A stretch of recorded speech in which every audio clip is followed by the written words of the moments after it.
should be.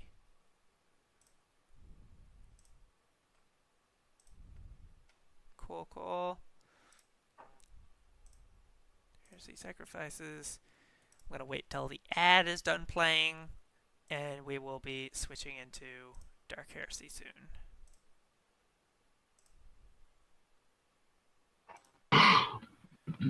Okay. All right. So we are.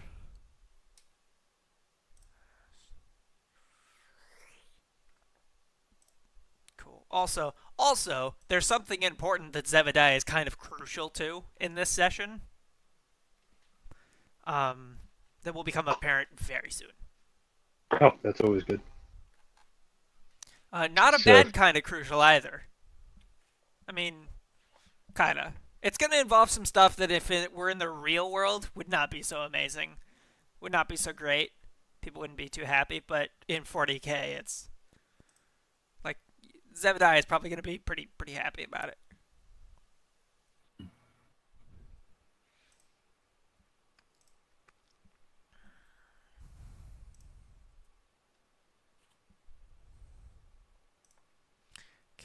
Okay. Dude, and dude, there, and that. Kind of don't need that. This here.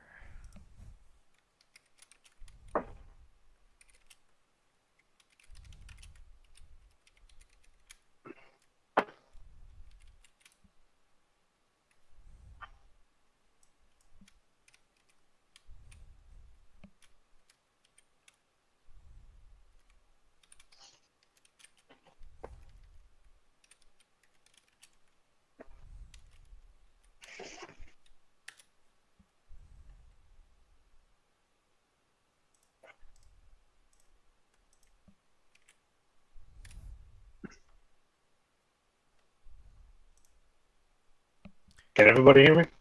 Yep, Yeah, we very good. like rock leather.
Hello, everybody.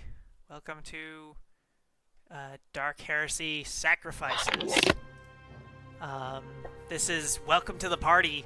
We're playing uh, Dark Heresy, which is the 40k Warhammer universe, where our players are acolytes of the Inquisition, the definitely not good guys of the definitely not good guys team, who are human, so that's the main thing they've got going for them.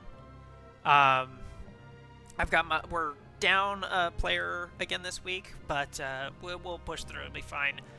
We've got with me Irvin, the uh, psyker.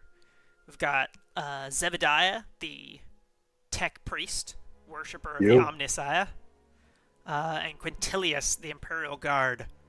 Um, Hello. who's the guy who they tell to go stand up to the horrors, and he's seen some horrors and did the odd thing of coming back alive. Um, I'm gonna be starting up this week some interesting stuff where donations, bits, and subs will support one side or the other of the grand conflict in this world.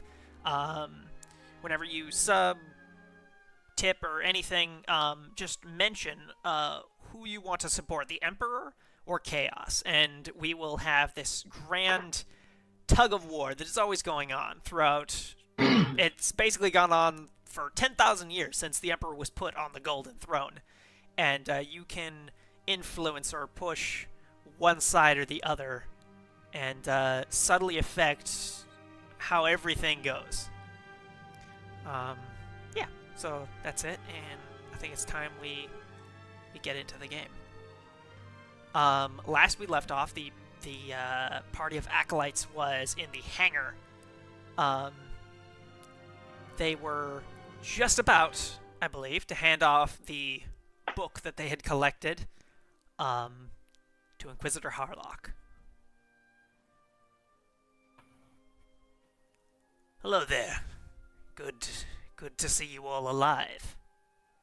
Well done, Jack, for bringing him back. You have the book?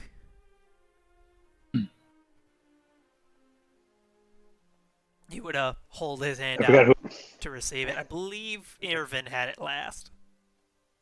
It's me.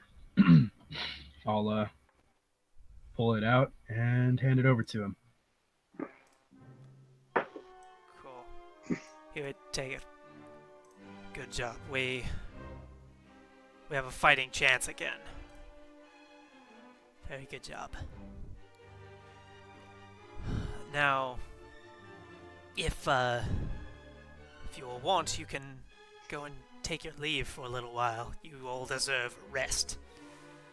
I will begin careful study of this book via some prisoners that I've picked up, disposable to keep the necessary crew, such as yourself and myself, from being corrupted in any way, if possible. So you intend on studying the book? Indirectly. I will have expendable personnel study the book and relay to me relevant information before their execution.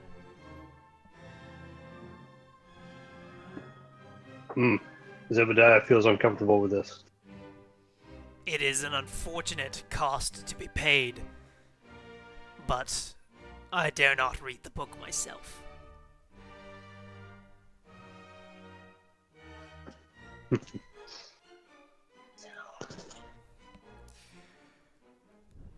Now, Elias and I will take our leave, head back to my study, and begin this Elias adventure. is there?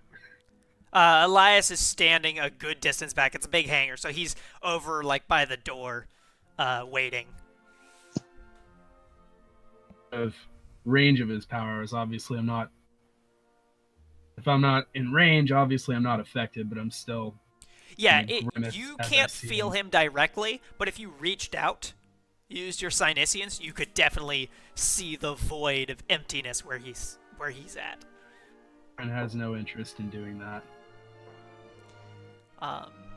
So him But he's and still I'll... gonna No, go for it. he's still gonna grimace in his direction, but otherwise not react to it. Okay.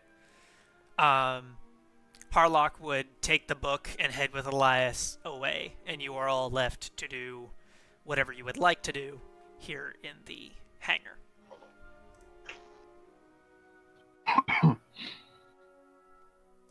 No business in the hangar, but I know was planning on taking the pilot for a drink.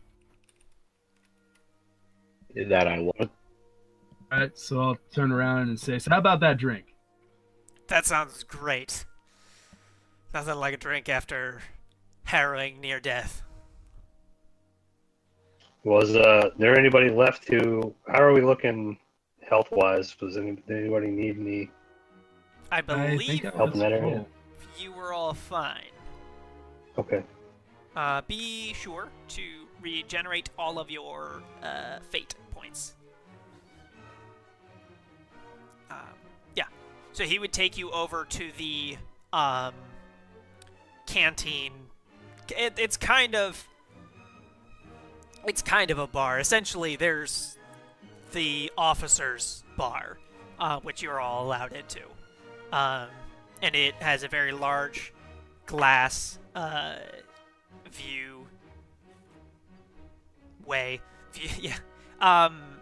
looking down on the planet, and you guys would see the numerous orc ships swarming around the planet like insects, buzzing above a carcass. And you see the largest of them, by far, is hovering just outside the gravity well of the planet. And Jack would point out and say, "Here comes the good part." And you would see the ship that brought you here, the Vengeance, firing its lance weapons, cutting into the engines of the main orc ship. Losing its propulsion, it drifts and begins to fall into the planet's gravity well, smashing into the surface.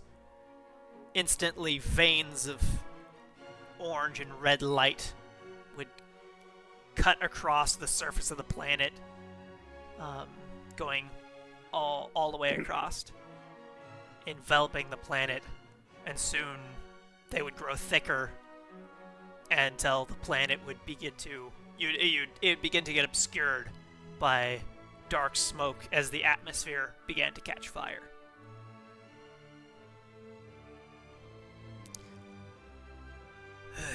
And Jack would take his hat off for a second. There's a lot of men down there.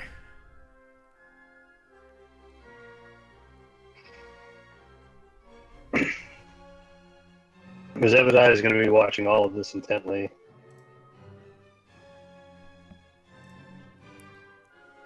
Well, Irvin will watch too. Well, that's enough of that. At least for me. And he heads over, sits down at the bar, and tells the tender, Give me whatever you got. It's strong." And the tender pulls up a small little shot, and with his metallic right arm on his thumb flicks out a small little lick of flame and lights the drink on fire and slides it towards him. And Jack throws it down, and you can see a small bit of smoke escape his lips as he clamps them down to extinguish the fire. You both should definitely, or you all should definitely, get yourselves one.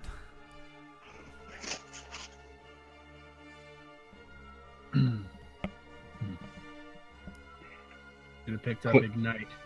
Do it for the bartender. Oh well. The bartender lays his arm on the counter. What can I get for you all? I'll Urban orders the liquor they have.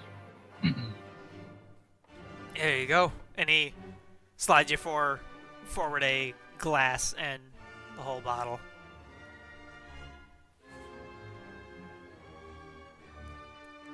And the rest of you. So Quint,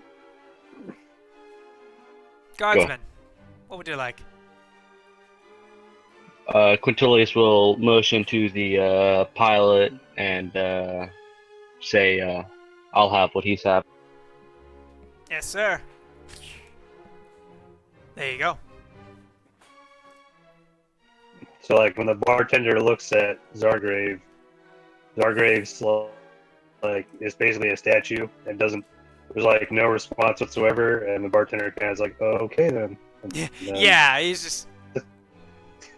You want some engine grease?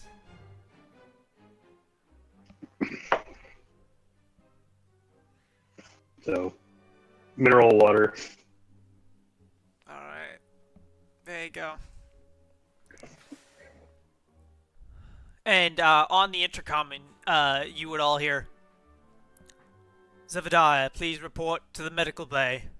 Please report to the medicus bay. Thank you. So, Zebediah is going to mention, right? Like, I must depart, and then mechanically get up and leave. Alright, cool. There you would,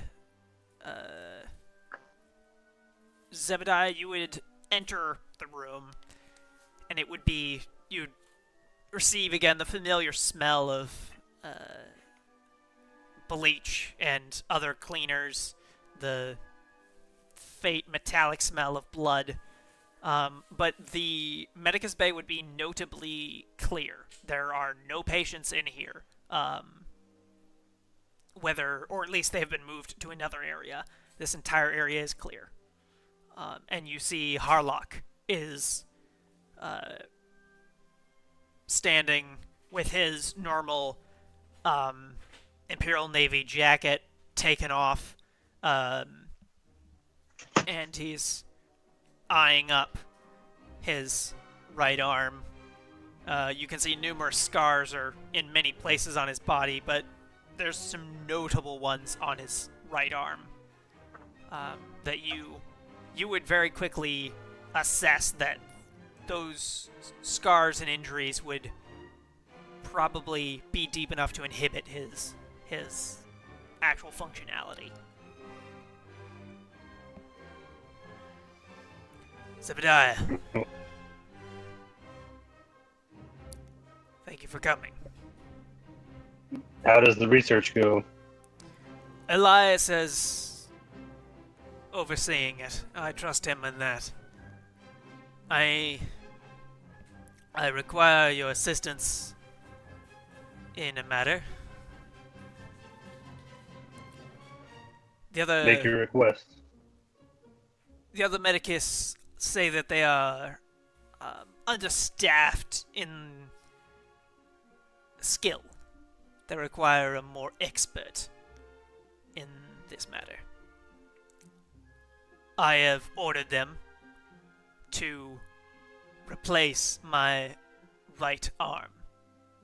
I have prepped over there, and he indicates to a very ornate box with which you can see many sigils and scrolls of purity across it, all dedicated to the Omnisire.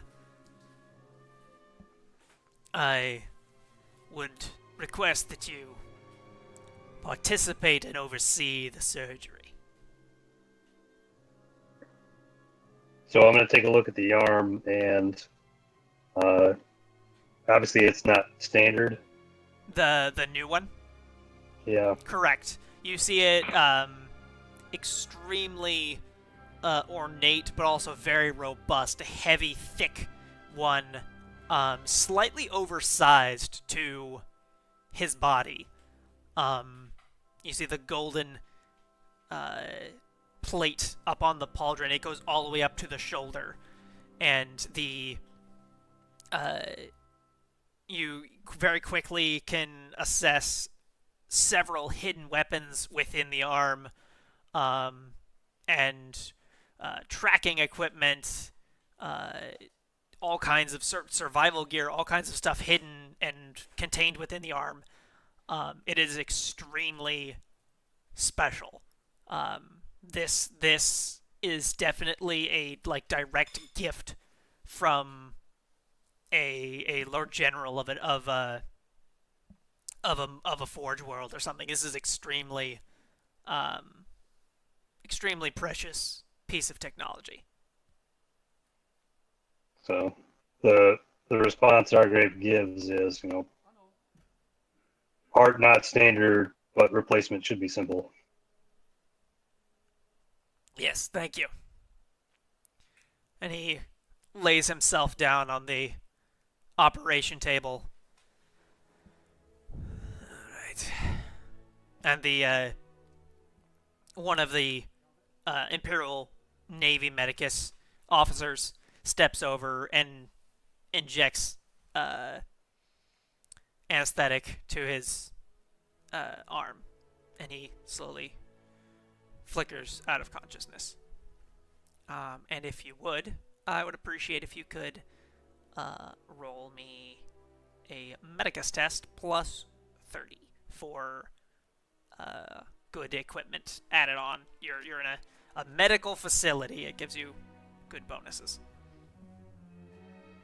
All right, and then this superior surgeon, does that apply in That this situation? totally does. Yes. Yes. All right, so is that a plus 50 total, I think? Should be. All right. Yeah. Cool. Bam. All right. Yeah. Okay. Now Oof. please roll me, and you can include your optical mechadendrite, but take a minus 20 because you are heavily concentrated on on your task. Please roll me perception awareness, please. All right, so minus 20 you said? Correct. But I do, what, so yes or no on the... But yes on the Mechadendrite? mechadendrite. All right.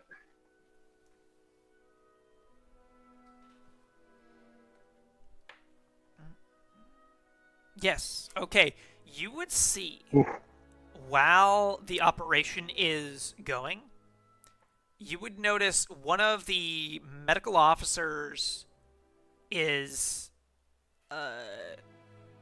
for a while, you would describe it as slacking off, which is typical for non-mechanical people, for those flesh bag peoples. But after a while, it's getting to the point where he's not just because normally he's just kind of wandering around, like he's touching and helping. Hello, welcome to the party. Emeth Cosmonaut? Emeth Cosmonaut. Okay, cool. Yeah, thank you. So he's wandering around, he's helping, he's doing his job, but he just seems to not be sitting down, hunkering down to do the job. But it's getting worse. He keeps just in the you're working, but your mechadendrite just checks out every once in a while. Is just watching him as he wanders around and seems to be doing other stuff while this happens. And right as you are getting ready to, so you have in your hands the very precious cybernetic arm and are ready to do the actual attaching portion. You see that man take one of the scalpels and is about to, you think, hurt Harlock. How do you attempt to react? He's trying to hurt the Inquisitor? Correct. Oh man, so is this initiative? Um, first, tell me what you want to do. All right, so first, yeah, I want to disarm him of the scalpel. How so? You do have the cybernetic arm in your hands, held in both your hands. It's quite heavy. It's using both your hands to gently do so. You do have your megadendrite or mechadendrites. Is it two? Just one. I technically only have like the eye The mechadendrite optical one. installed. Or Okay, the so your mechadendrite, optical I one. guess, is free, but it's not really a weapon. Um, yeah, you are holding it. So you could shout out to someone else, but that's relying on, again, flesh bag people to help protect the Inquisitor. So the all right. So the life of the patient is priority number one. So I will either drop the arm or use the arm. So yeah, I would. I'm gonna disarm. I'm gonna make sure that my priority is disarming him, not the other people in the room. Okay. Uh, so yeah, I guess I would drop. I'm gonna drop the equipment and use my arms. Okay. You are quick to this. You can just describe how you do this to me. He is not expecting someone to stop him. He thinks that you are occupied. He also expects that you will take priority of the arm above all things, since it's a piece of machinery. He's making that assumption. So you may describe to me how you try to stop him. So the arm is equipment, but so is the Inquisitor. He's equipment, but he's much softer equipment and needs to be protected more. Yep. So I drop the arm, as I'm dropping the arm, one hand grabs the guy's wrist and basically tries to bend it back. And I'm assuming he's not. I'm getting the vibe that he's more zombie-like than he is like actively trying to stab the. Yeah, so you would reach out, and your grip is firm and steel. You would see a cut just barely scrape across the vital veins and right here. And just a small, thick jet of blood begin to pour out of his throat, and you would, very disappointed, you would see all of the other meatbag medicus officers just fall back in horror and kind of in shock. But you totally have this guy's hand, and you hear the crack, crackle, pop of his wrist. Mm-hmm. So yeah, the comment is right. Like, unit is defective. Require diagnostics, and try to get him away while. So I'm going to tell the other ones to administer aid to the Inquisitor. And a couple of them would kind of snap out of it. Oh, yes, yes, and get up there.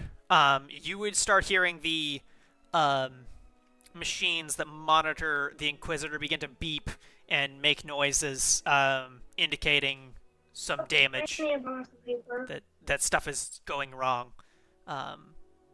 But they start to tend to him and try and fix it. The man that you've got is trying to yank his wrist, and he's beginning to mutter strange words. They're not really words. They're like, he keeps saying the first half of a word or the second half of a word, just bits and garbled bits of unknown language or speech, and tries to headbutt you. Not hurting you really, more just scraping his face. But you can see his in his eyes and his face, he's getting more and more shaken up and unhinged. He's getting shaken and shocked mentally, to the point where you would diagnose this as a condition. So am I able to restrain him in any way? Yeah, you can totally twist his arms behind, take the scalpel away, and you have him restrained. the Am I able to record what he's saying? I think your I don't know, maybe I'm wrong, but I think your mechadendrite can do that. Yeah, It's an it can. audio visual thing. I think it should be able to do that. So yeah, it can record those sounds. Yeah. And then some guards, one of the medicus guys retrieves some Navy guards, and they will take the guy away, and Harlock will be taken care of. They've got his throat patched back up, and you can complete the final step of the surgery, dust off the arm a tiny bit before putting it on, and anything else you want to do before you finish the surgery? Yeah. No, not this time. Okay, cool. I'm gonna finish the task at hand. Cool. The other medicus say the sedative should wear off within the hour. We'll notify you if he needs to speak to you. I expect he'll probably want to debrief you when he wakes. Thank you for your help. That could have been disastrous otherwise.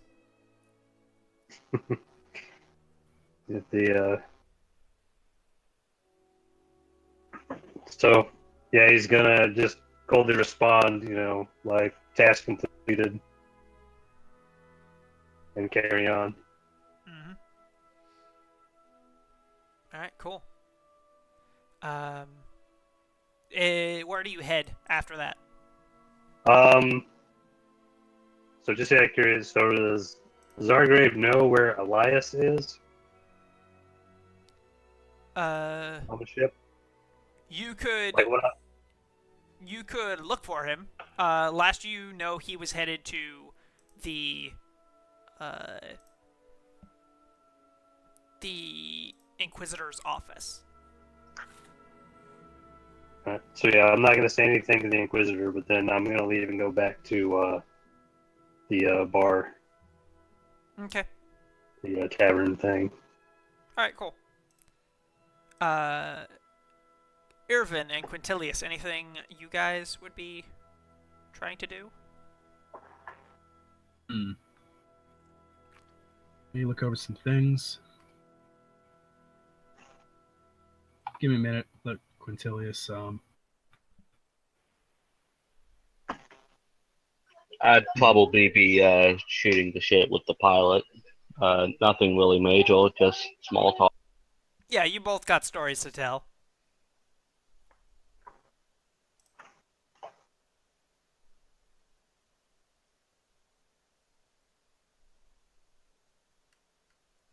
All right, so Zebediah would enter the bar, and you guys would see him. It's been a while, about an hour and a half or so, 2 hours. I imagine Zebediah cleans himself up after surgery and whatnot. Absolutely. Yeah, but Quintilius and Irvin would Zebediah, tell me, would they notice something off about you in any way? You know, that you just exited a assassination attempt or anything, or are you just stoic robot as always? Stoic robot, as always. But I'm definitely gonna have a more intense. So I'm gonna head a beeline straight for them, and to them it'll be kind of like they'll notice that I usually don't give, like I don't normally, when I normally come into a room, I don't acknowledge them. I just kind of go straight for whoever's in charge, like when the Inquisitor talks. In this situation, I'm directly going straight to them and giving them a face-to-face. Totally misreading this, because given how long it's been, I'm probably well into that bottle of liquor. I'll probably... Hey, Z, welcome back. How'd it go? So, This is the happiest Inquisitor. anyone has ever been in Dark Heresy. Alcohol is involved. Ask me how I know. Quintillis will probably sober up a little bit, seeing as this mechanical man is showing a little bit more emotion than he usually does. So yeah, Zargrave's gonna lean in closer and just tell them, like, Inquisitor required upgrade, arm replacement.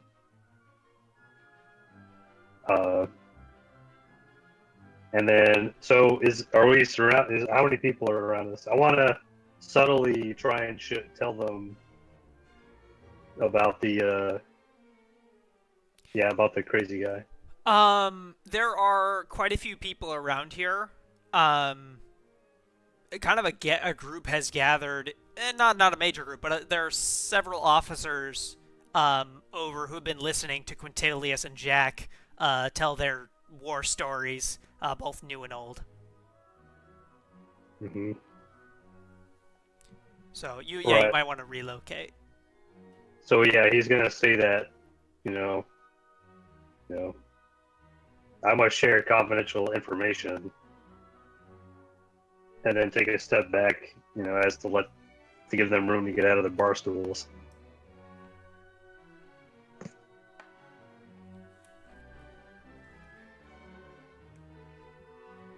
Okay. Does the party follow his lead and head out? Push the bottle back to the bartender and say thanks, and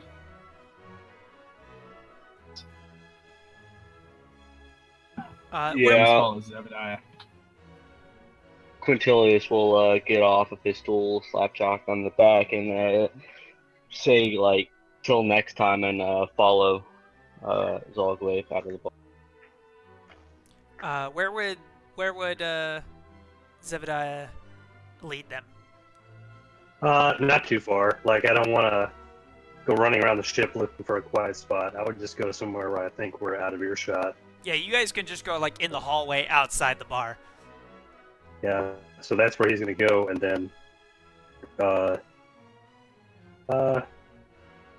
mean, my 40k lore is a little low. I mean, I don't know if I have some way of showing them. So yeah, Do you have a data slate? yeah, I do. Yeah, data slate can reproduce anything your mechadendrite has captured. Oh, and I have, one of my mechadendrites is to interact with the technology. So yeah, I would just do that with the data slate, and I'm gonna, mention to them the, must investigate, possible psychic influence, attempted assassination, and then it's going to play on the loop on a data slate, like the guy's chanting, whatever it was, or his mumbling, whatever it was he was All doing. right, so all three of you, do you guys have any form of warp lore that you would like to roll? Yes. I have Forbidden Lore of the Warp. All right, you can roll that at a plus 10. I do not. Actually, no, I'm going to give you a plus 20 to that, so move your... That's still not good enough. That's unfortunate. But, yeah, because you can listen to it over and over again. It's not like a quick little something you heard and you got to remember it. You can just listen to it over and over again. But, no, this is not familiar to you. It's familiar, but it doesn't mean anything to you. Fate point. What's that? Reroll that with still didn't make it. All right. I rerolled it with a fate point. Okay, yeah, no. So it's still familiar. This sounds like that stuff that when you're at your low point, when you hear the warp trying to eke into your mind, this is the stuff you hear, but it doesn't mean anything. It's not like chance for a spell or anything important. It's just the white noise in the background. At least when that's what it reminds you of. But yeah, the recording is the man chanting this thing repetitively, slightly altering it every time he repeats it, and getting more fervent, more frothy with how he exclaims it. It's still under his breath, but extremely intense. Um, it almost sounds like he's speaking backwards. The way he pronounces things sound like the sounds are going backwards, as like you're turning a record around. Um, Can I play it backwards? yeah, you can. It sounds even more nonsensical. Um, Hmm. uh, but be aware, you have the man in custody.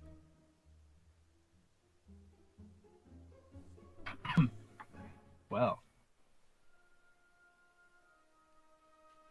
So yeah, I'm gonna mention that like the suspect is confined. I don't know which one of us wants to have a try at him. I have interrogation trained. Really high willpower. So if anyone else has that trained, they can assist me. I do I would not. say I'm I definitely willing to have a few pointed words with this guy. And so, does Zebediah in any way expand on this, on your explanation of the assassination attempt? Uh, I don't think any other details really stood out. I mean, I am gonna mention that it appeared as if he was slowly taken over. Okay, cool. So you guys head to the brig, um, where the man is held in an isolated chamber. His hands clamped to the table in front of him, and his feet clamped to the chair, which is part of the floor. And he sits in this small, about 5 meter by 5 meter metal box that has a small table in the center, a chair opposite to him, and the chair he's sitting in. The chair opposite to him can be moved around, is not attached to the floor, but the one he's on is a part of the floor. He's sitting there, kind of shaking a little bit, almost as if he's cold. You can see scratches on his face. Some that Zev and I would recognize, but some that appear new, ones that he got since you last saw him, and several bruises on his face as well.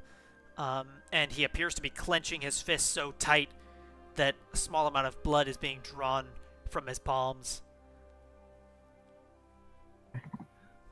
The first thing I'm going to do as I see him is I'm going to roll Psyniscience to see if I detect anything unusual.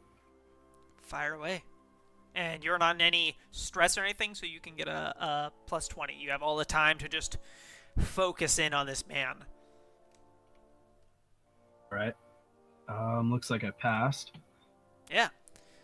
So you see, like visually, what you see is the shape of his mind with small streaks of purple coursing in and out of it. You see something foreign is jabbed into his soul and is just stirring it up like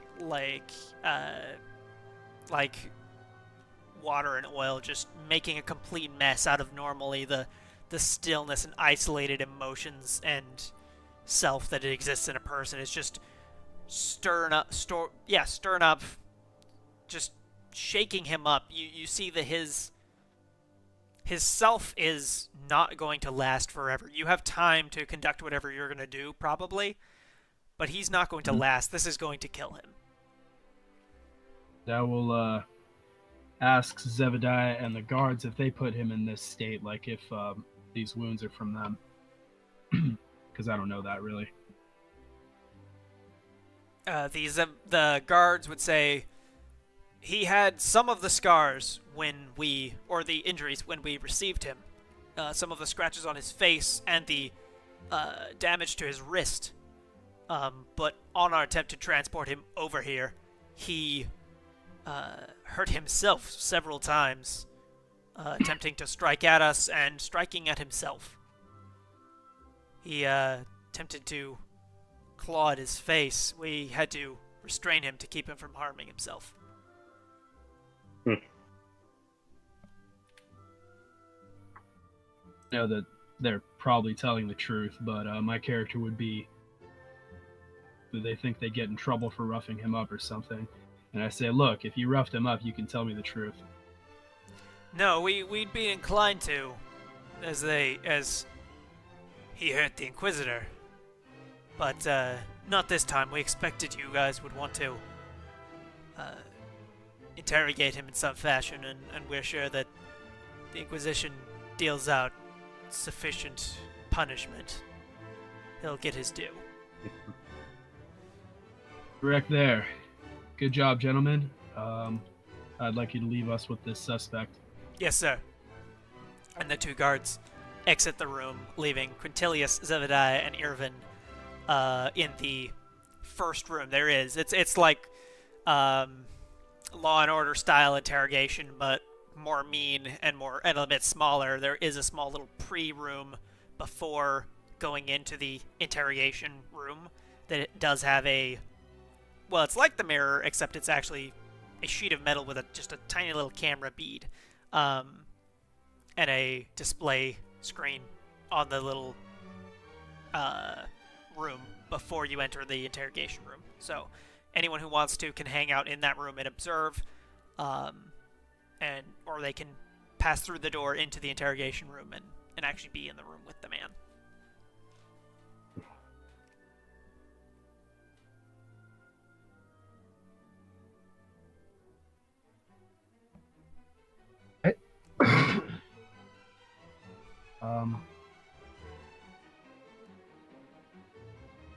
It's for him, and I think the most pertinent is I'm going to want to know who or what I'm speaking to. Okay. So real quick to clarify, Quintilius and Zebediah hang out in the pre-room, in the room where they cannot be seen and observe via the display screen? Or do either of you I'm want gonna to join observe them? from there. Okay. I'll follow Olven in, but I'll kind of branch off to be behind the guy. Okay. All right, cool. So your question, Irvin, was to the man. Yeah, I'll have several questions. I guess I better. First thing I'm going to ask is who or what I'm speaking to, because that seems pretty pertinent. Should I just roll an interrogation test and see what I can get out of him? It's an opposed willpower test. Yeah. If you want to.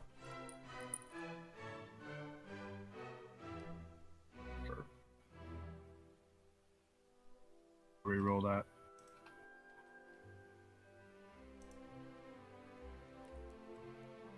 Hell. Okay, so I'm not doing that well at interrogation.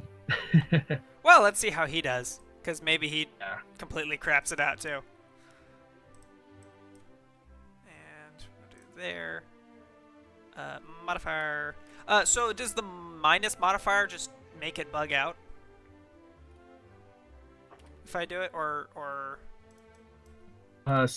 Minus modifier would not do anything. okay. Okay. Oh well, he totally messed it up. So I mean, essentially, he got Since we more failure than you did. okay. So Okay. yeah, no, Well- that doesn't make what you did any better, but he's failing more. So yeah, you can get stuff out of him, and just role play this bit out. We'll see where it goes. All right. First thing I'm gonna ask is,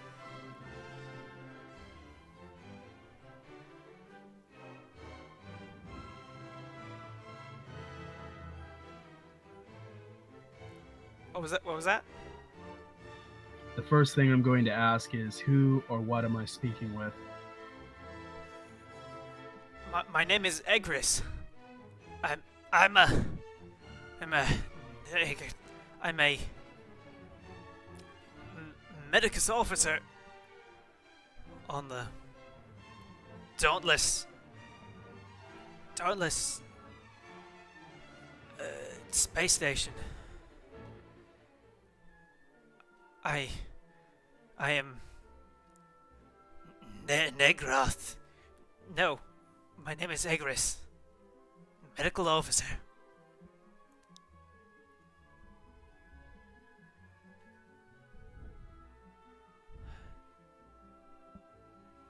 Did you attack the Inquisitor? I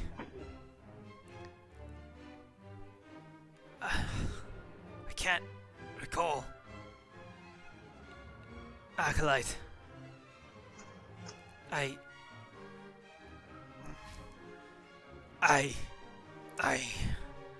failed to rip his throat out, but the venom shall do its job. No, Oh, I never would strike the Inquisitor. what's that? And you do see, like, every once in a while, he clears up and speaks more clearly, but in a voice confidently malignant. And then goes back to his unsure and panicky self. And yeah, so his confident self that just popped out said that he failed to kill the Inquisitor, but the venom will do its job.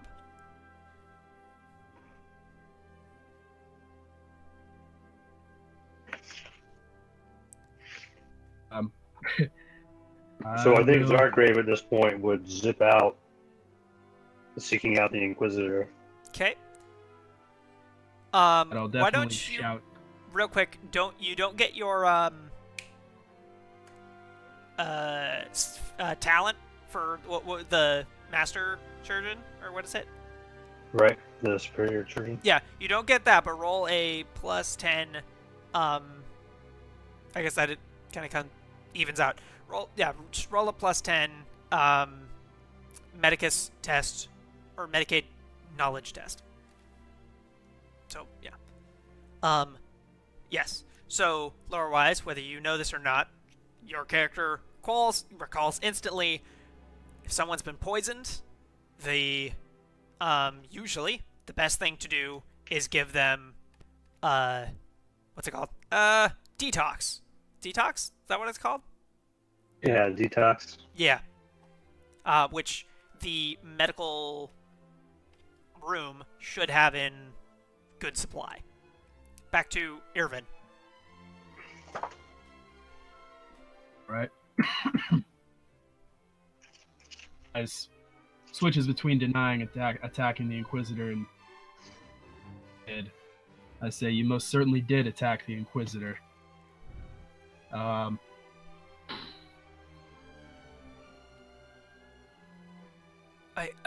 I would never.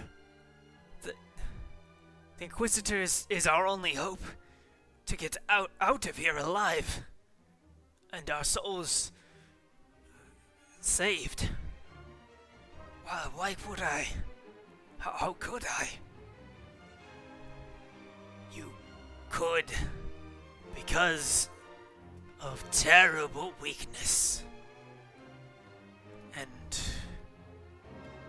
malicious intent hidden deep below.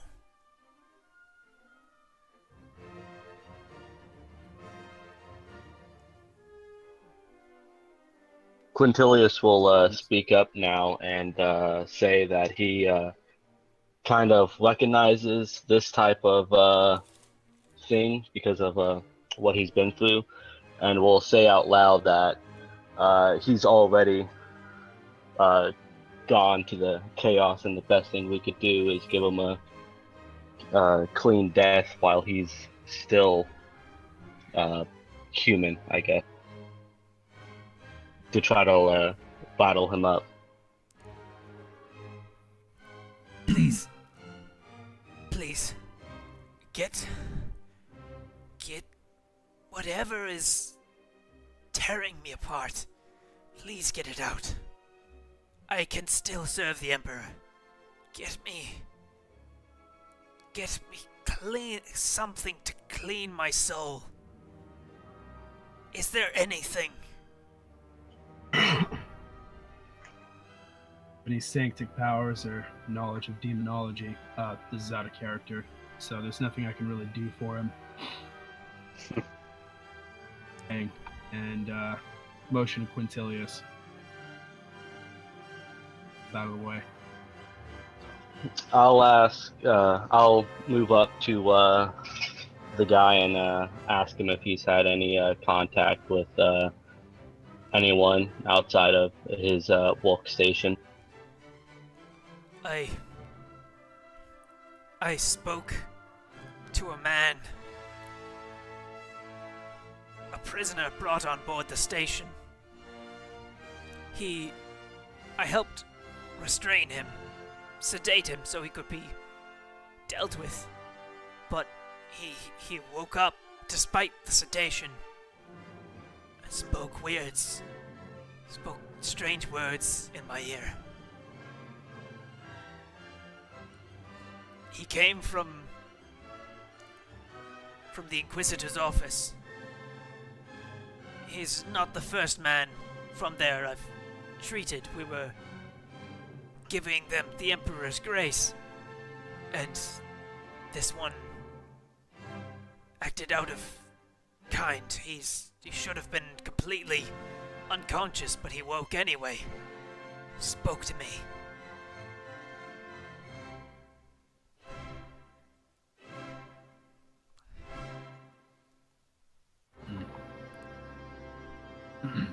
Well, I don't really have any small, like, handheld weapons, so I guess the only thing I could really do would be to pull out the chopper and give him a merciful killing. And he would bow his head and be uttering prayers to the Emperor as you raise your blade up. And unless anyone stops him, you cleanly kill him. I think one more, like, do we have any identifier about well, he's probably dead now, it doesn't matter. Okay. Yeah. All right. Yeah, I'll let him. Real quick, back over to Zebediah. So where? Oh, I know where that scalpel went to. You have it. As far as I I'm have the concerned, scalpel. you can have it. Yeah.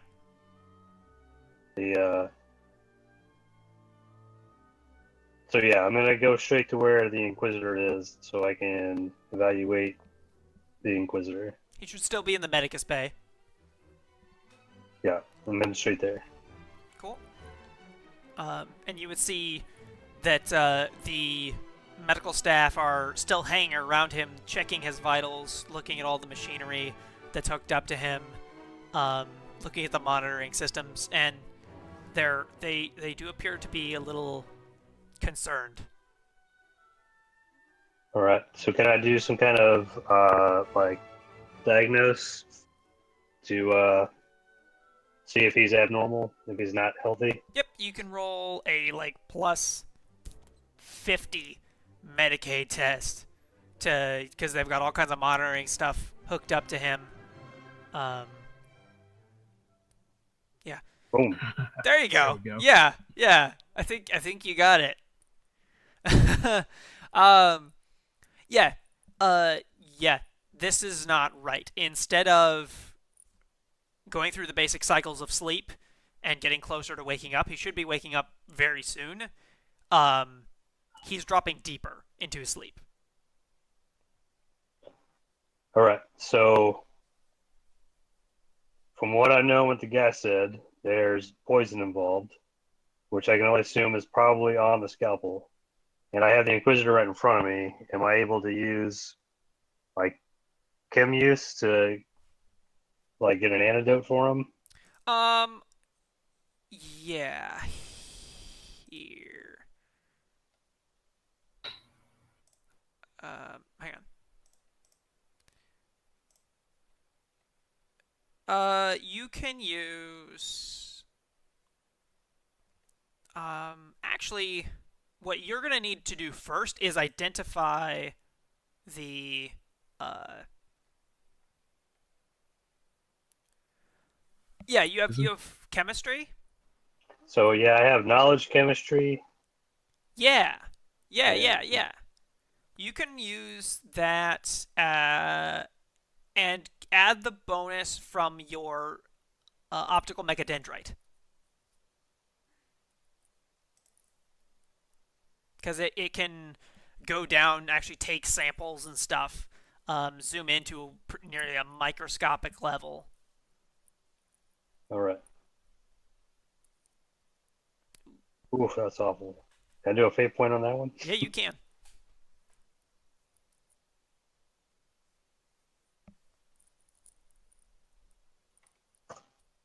Oh, Oh god. you cannot identify what the poison is. You can identify there is a poison. There is a well, you really can't identify what it is, but there's like contaminant of some form. It could be that someone just didn't wash it, but that's unlikely. But yeah, there's a contaminant on the scalpel. All right. But you cannot in Uh, any way identify what it is. all right. So is there some way I can work with the staff that we have here and get them to figure it out for me, or treat them for me, or I guess either that, or just start pumping them full of pumping them full of drugs. Um, yeah, I'm gonna basically say you're the most experienced Yeah. person here. So if you can't do it, no one can. It's All right. yeah. So the we just killed the other guy, didn't we? You Yeah. don't know that, but yes. So yeah, I guess at this point I'm either thinking I need to get the information out of him, or I'm going to start having to just, I guess, Easter egg it for uh, figure out what's wrong with him. Okay. Why don't we? In fact, I'm gonna roll some stats real quick.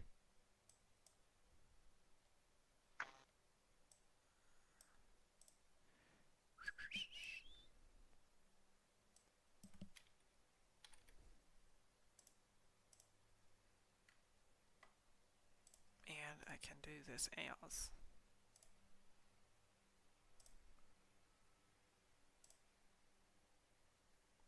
Inquisitor Harlock is holding together for now. He's still drifting slowly into a slumber, but he's maintaining stable vital signs anyway. So the guy had to get the poison from somewhere. Mm-hmm. So yeah, Zargrave's going to head back to where the prisoner was to try and Okay. get the information out of them, out of him physically. And then when I can't, barring that, right, when I show up and realize that he's been executed, then we're just gonna have to start searching his locations, his Okay. bunker or something like that. The guards would guide you to his resting area. So yeah, I'm gonna inform the guards, myself and the guards, to just start searching for chemicals.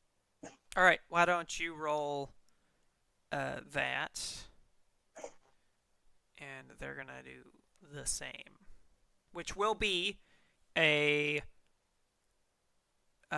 awareness. Actually, will it be awareness or scrutiny? It'll be scrutiny perception. And you definitely get the bonus from your mechadendrite.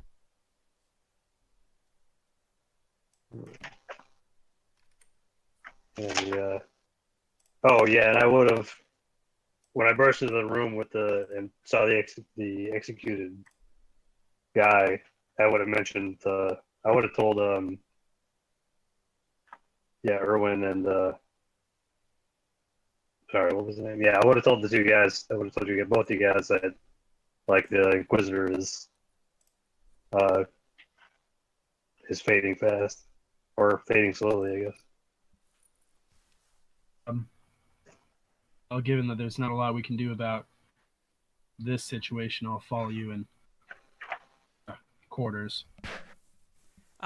Anyone who wants to can roll scrutiny perception to search the quarters of the dead medicus officer.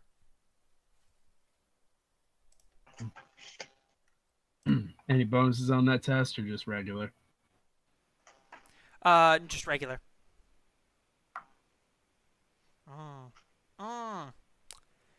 You guys can find nothing of note. He kept his quarters quite neat.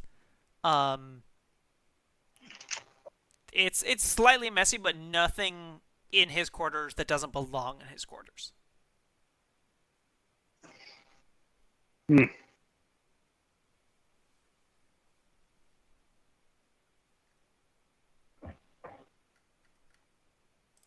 All right. Well, at this point, I guess the how about the medical room? The medical room there is a blanket access by all of the staff, all of the medica staff. So naturally, it's probably full of chemicals to begin with. Yeah. But is there anything I would have noticed? Is there any way for me to look for something that doesn't belong? Like they wouldn't have, like rat poison in the surgery bay. No, not. Why don't you roll knowledge of chemistry plus 10? Because you can have the registry right there for what should be there, but they have just numerous chemicals, so it's a lot to go through. So why don't you roll knowledge for chemistry? Oh, I rolled the wrong thing. Okay, good, because that was awful.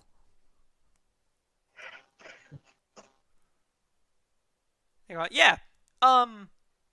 You find in the very back a little vial that has like the stickers that belong on the labels. It's been added on many more. Like someone has taken stickers from other things and labeled it, so it's got numerous labels. You can't tell what it was originally. I've seen that. But it's just layered over and over. Someone's laid sticker. This is penicillin. This thing is detox. This is this thing. This is this thing. And it's just a bunch of things. But each of these is a bunch of medicinal chemicals. They shouldn't be mixed. And you see a small, slightly green slime inside this bottle.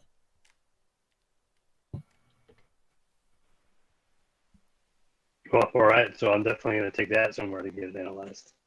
All right. Then you can roll plus 20. Would it be chemistry? Or there's I think that would still just be a Medicaid. In the section for first aid, there's I think it's the section for first aid. It has a comment about chemicals. Analyzing poison. Okay. Let's see.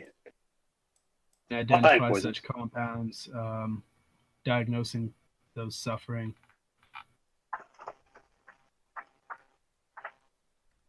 Yeah. Healing. There we go.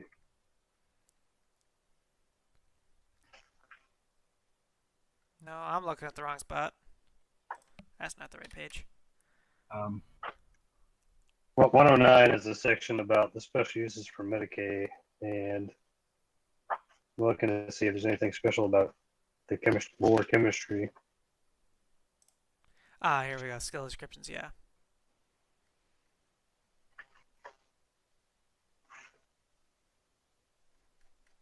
So either Medicaid or chemistry, whichever Okay. one you want to do. Yeah. Do a Medicaid plus 20 to synthesize a antidote for this poison.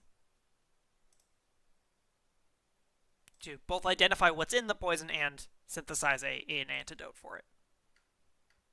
Bam. Yeah, there you go. Yeah, so you identify that this is a concoction, just a cocktail of all kinds of different stuff, cleverly put together. Um, but you find that there's at least a small sample of every single medicine that there is a label on the bottle. You take all those stickers off, and there is every single thing on one of those stickers. There's some of that in the bottle, and there are a lot of things that should not be mixed together. Um, the you can create a modified version of detox, so it takes out a lot of the crap that he's not going to need, which will save him a lot of pain and accelerate his recovery by a long shot. And you can give him a modified detox that should clear him out. Recovery time is very sketchy to estimate, but should be within a few days. Administering that is trivial. It's just a syringe. It's trivial to you. It'd be fun to watch Irvin, who is both frustrated and slightly inebriated, try to administer it, but for you, it's trivial. Right. So then, yeah, once I know that the course of action has been taken, then it's back to business as usual for me. Like it's like, all right, well, that's one thing done. Yep.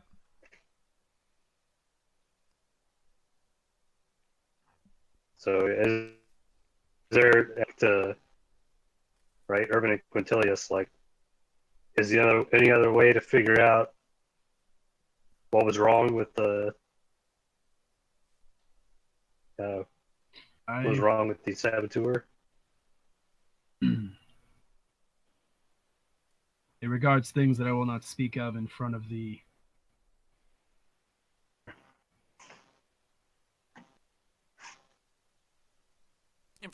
what? other medical personnel in this bay, right? Yeah, yes. They are maintaining vigilant watch over the Inquisitor, watching his every breath to make sure that he recovers correctly. Yeah. I won't speak of the assassin's condition in front of them. Knowledge and all that. I'll just Quintilius will mention something about weak-mindedness, but that's about it.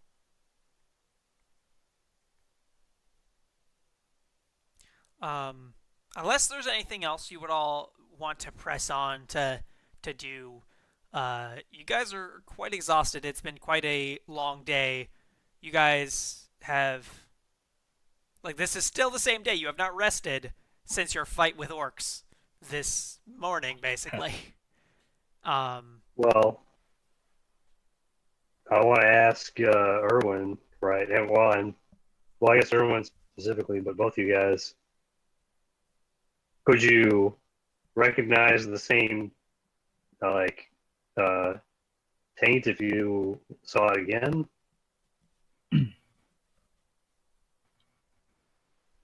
Like, is there any way to predetermine that level of corruption?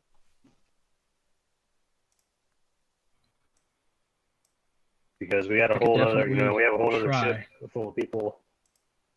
Yeah. If we see anything suspicious, I can look into it.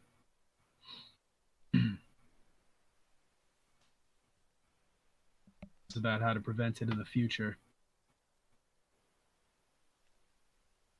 But, I'll definitely let them know that something tainted the assassin's soul, and it appears to be transmitted by chaotics.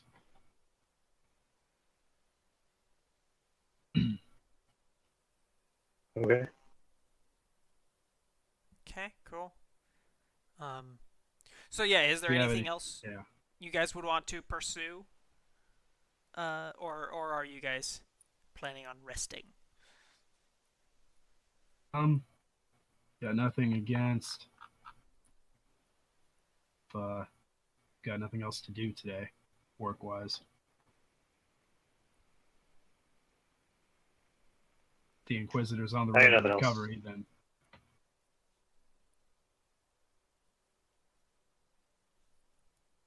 I think it's time to relax. Cool. All right. So yeah, as long as you're all good with that, you guys will be resting, for a few hours. It is, yeah, for about 8 hours or whatever your characters can manage. Um, the uh, uh, time on a space station is very strange. You just gotta try and get in the amount of hours you can, because your clock is just pretty much random at this point. Um, there's no day or night or anything, and the Imperium is not nice enough to simulate that for you in any way either. Um,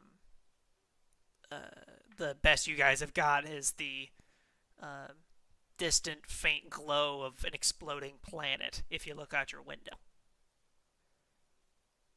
Um, so the next morning, you would be you would all be called via Speak and Vox to the uh, paging system to everybody. Would be specifically requesting the three of you to the cargo hold.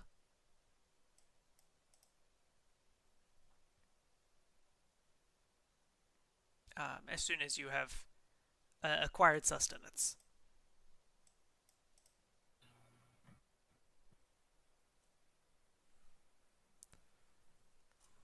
So we're heading to the cargo hold. Yeah.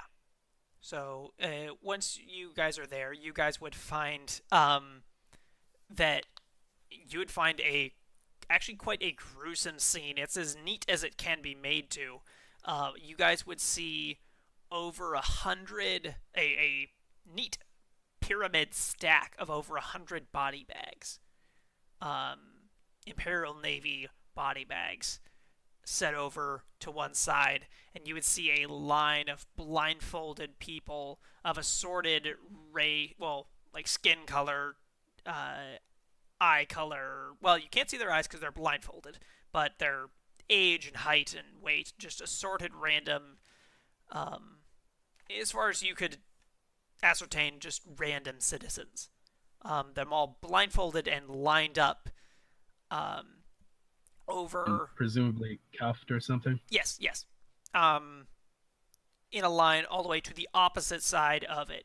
On the other side, you can see the pale Elias is standing there with um, his arms crossed, looking vaguely in your direction as one of those people is cross-legged on the ground with the blindfold removed, staring down at something in their lap. And he, you see the person who's on the ground begin to kind of shudder and shake as they look at the thing on the ground. And Elias would draw out his las pistol and shoot the person in the head. You would hear a faint pop of the liquids vaporize. The liquids in the person's head turn to gas and burst their skull. And then two guardsmen would remove that person. Elias would pick up the object that they were looking at, which you can now see is the tome, the book, and he indicates for the next person to approach. And then handing it down to that person, to the next person, or no, actually seeing you guys here, he sets the tome on a stand to wait and heads over towards you guys. Keeping a distance though, he just waits at a distance, keeps keeping away from you guys to not disturb you too much. I have some news from Inquisitor Harlock that I must relay to you. So the Inquisitor is speaking. No, he remains unconscious, and that is why I must relay this message to you. He left instructions in case he were incapacitated or killed, and I must relay them to you.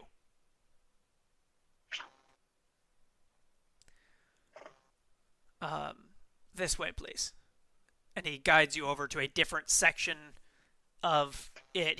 And you move through security doors, moving you into the high danger area of the cargo hold, where they keep their actual like missiles and torpedoes and ammunition. An area you're not supposed to just hang around in, but there's no one listening in on the conversation. So he can be a distance away from you, kind of shout at you guys, but no one else here. He says, the Inquisitor relayed that if he were to be killed or incapacitated, his acolytes, yourselves, would take command. And that jointly you would lead and finish his mission. My task was to complete the research of the tome and relay it to yourselves so that you could complete his mission. The one last piece, or the two last pieces that would need to be done if he were incapacitated, are the recollection of the arsenal and the collection of what is known as the Insight Eye. The Insight Eye would be found in the possession of the tech priest Lazarus on the Forge World. He said that that would be the last step. Firstly, though, you would recollect the arsenal when we can find out where it is.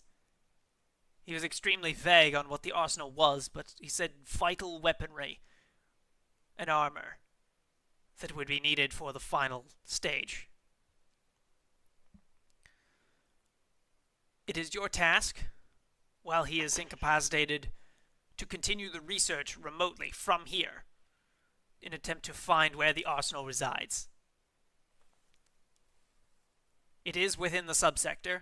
It was sent to us, but has been obfuscated or intercepted in some fashion.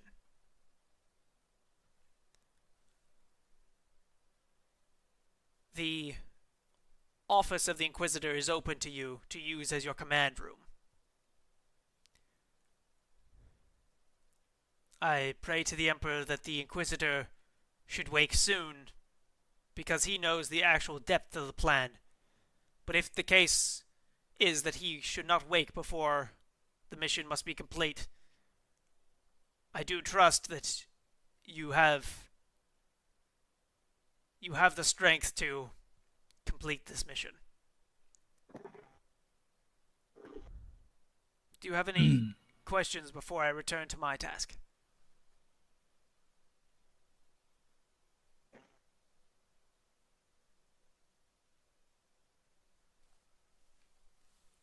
Yeah. I have no How much idea longer what does the he arsenal expect is. the...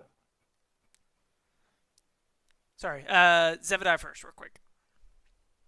How much longer does he think he's going to be executing people to get information out of the book? I don't know. Far more than I thought. Previously, I was having the medicus execute them in a more humane fashion, but it appears that that was a mistake. Giving them even an hour to live while under its influence, they have the potential to cause great harm, as we've seen with the passing of words from one of the subjects to one of the medicus, causing this attempt on the Inquisition, the Inquisitor.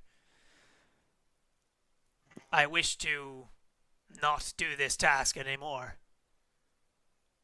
I will finish as soon as I've gotten the information needed, and not a single moment longer. It is grim work,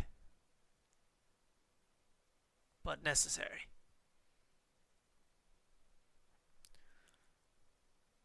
Evan, you had a question?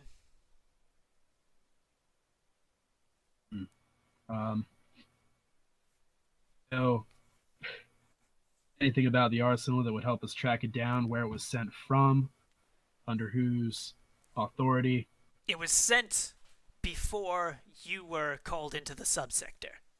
In a small pod, small by stellar standards. It's still, I believe, something like 100 meters by 100 meters, or maybe smaller, 50 by 50. Some small stellar pod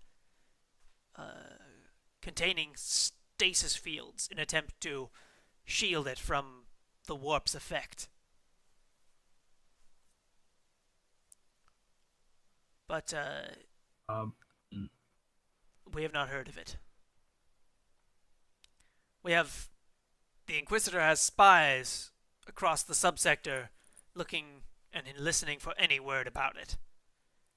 He receives daily messages via astropath about it, but nothing conclusive has come through yet.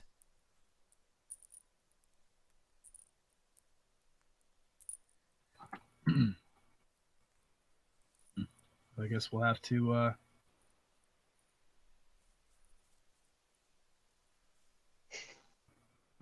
I would suggest you head to his office as soon as possible and get up to speed. I will relieve you of my presence.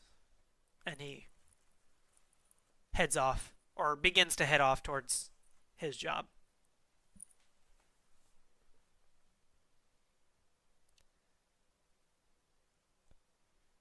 What do you do? as he passes by us, I'll keep my distance as much as I can and make a very perfunctory sign of the Aquila at him. Yeah.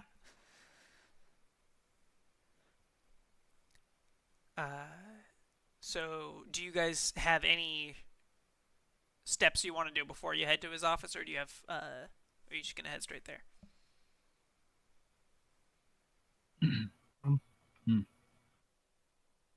What was that? Sorry. Okay, Quintilius first. We'll just... I don't really have anything, so I guess I'll just go to his office. Alright. Irvin, did you have anything else before you head to the office? I didn't see anything. Nope. Okay. Can I ask Irvin? So, the guys who are reading the book, I mean, these are obviously linked, right? Like the guy who's still reading the books and the guy who tried to assassinate the... Yeah, so what Elias tried to relay to you was that the book contains some foul knowledge that the plan had been to have the people executed via just lethal injection at the Medicus. And so they'd be sedated, brought over, and then injected and dealt with and processed. But the sedation didn't work for some unknown, quite possibly malignant chaos effect. The sedation didn't keep the guy down, and he woke up and spoke cursed words into the ear of the medicus who was processing him, and that affected him and caused the assassination attempt. And so now Elias is not doing that anymore, even though he does not like violence. He doesn't like getting involved in the actual gore of killing. He is now personally executing everyone who reads the book himself to prevent any kind of leak or escape of those words. All right. So, yeah, gotta just follow them into the office as well. Okay. Um, yeah, so you would be in the quite neat office. The desk is clean except for a large data console that you can access if you're sitting at the seat, um, with a hand pad to the right of it to read the hand of the user to confirm identity. He wants to sit on it because I would. Doesn't seem like my field. I have to say that again. What was it? To be my field. Yeah, it's a more techie thing. So what is it we're looking at? So there's his very big, thick, wood top desk, which is rare. Has at the spot where you sit, if you sit down in his chair, a very large data console, so a big screen and console with a biometric scanner, a hand print scanner, right next to it to confirm the identity of the user.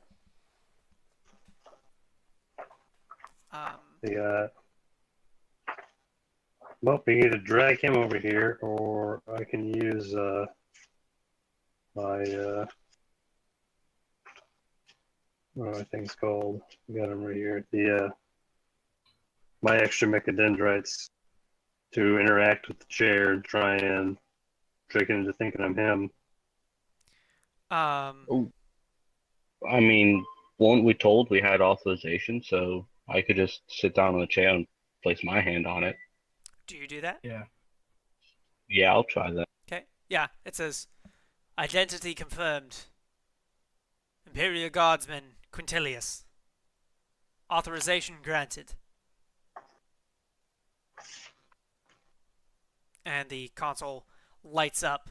You see several lines of communication with different, entirely anonymous personnel. It's just Agent 1, Agent 2, Agent 3, lines of information saying, tracking all kinds of different stuff going on. Lines of communication about different cults, the power and influence of Imperial, the hive worlds, the Lord Generals and the nobles that influence them, all kinds of stuff about the whole subsector.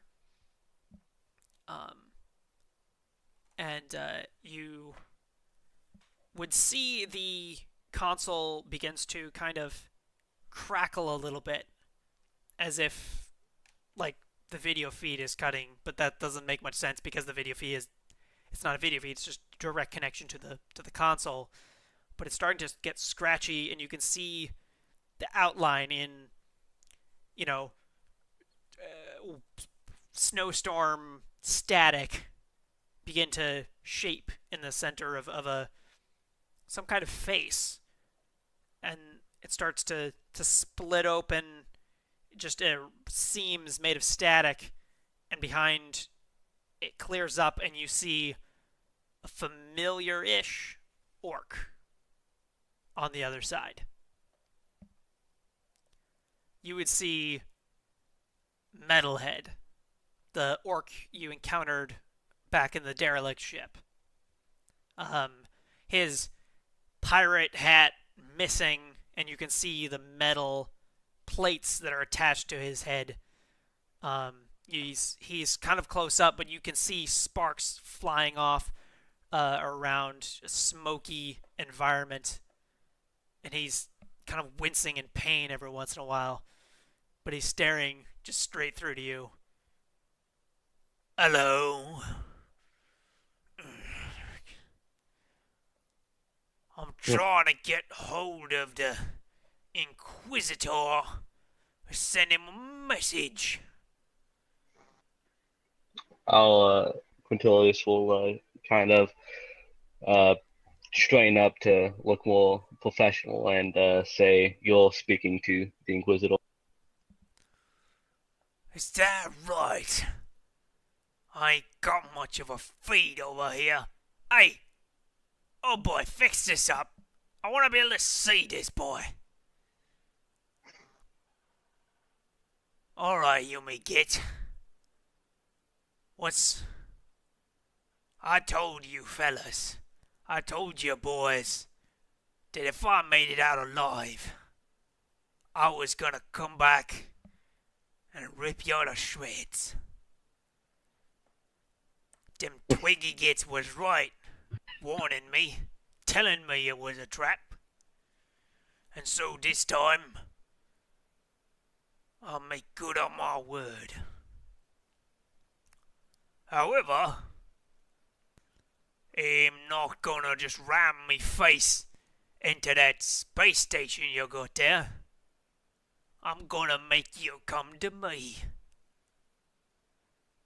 'Cause else I'm not gonna get a chance to rip your heads into clean red gubbins.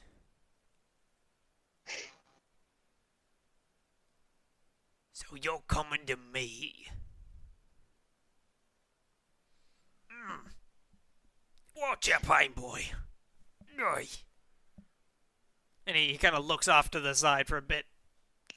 Starts berating someone, some other orc, for just a second. You guys have a moment to consult with each other or give a response. And give a response, if you want. I'm kind of curious as to what he thinks is going to make us go to him. Yeah, Quintilius will ask him what makes the Buddha captain think he could make us go to the planet. Oh, I'm not on that crackling bit of rock you sent me to anymore. Me and me boys, we got hightailing out fast. Real speedy like. And we made it off to that little foresty planet, you know. But we's got a thing to bring you here. Mackie boy, turn this capture-y facey thing over. Over that way. Over that way.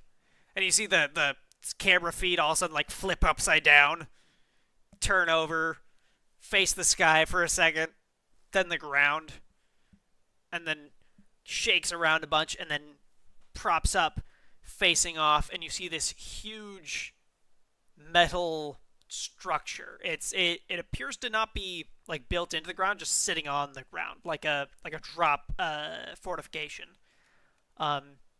Extremely ornate in imperial design, and you would see the sign of the Imperial Guard and the Imperial Navy on it, blessing it for safe travel. He says, "This here is one big pack of looting, weapons and such that we've found. Now, me boys, we hadn't managed to cut it open yet." And you would see in the background, you'd see some mech boy with a circular saw just grinding down on it. You see his circular saw slowly getting smaller up against the metal. But we's gonna do it sooner or later. And when we do, we is gonna come down and hit your space station with everything in it. So, either you come down and face me on the ground, where I like it, and stop me, or I was gonna face you up in barren space and blast you into tiny little bits ain't worth looting. What you say to that, Mr. Inquisitor?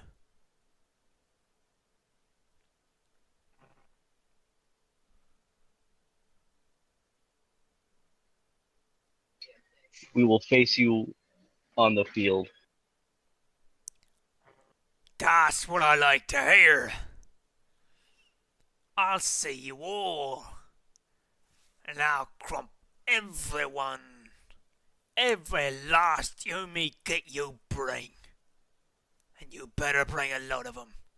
'Cause I got a lot of boys here growing mushrooms and spawning out all kinds of grots to crump ya. I's got an army, you better bring a good fight to 'em.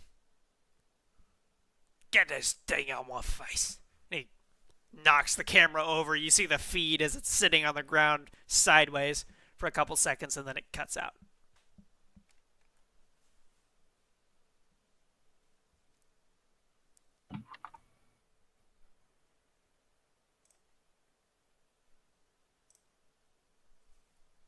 All right.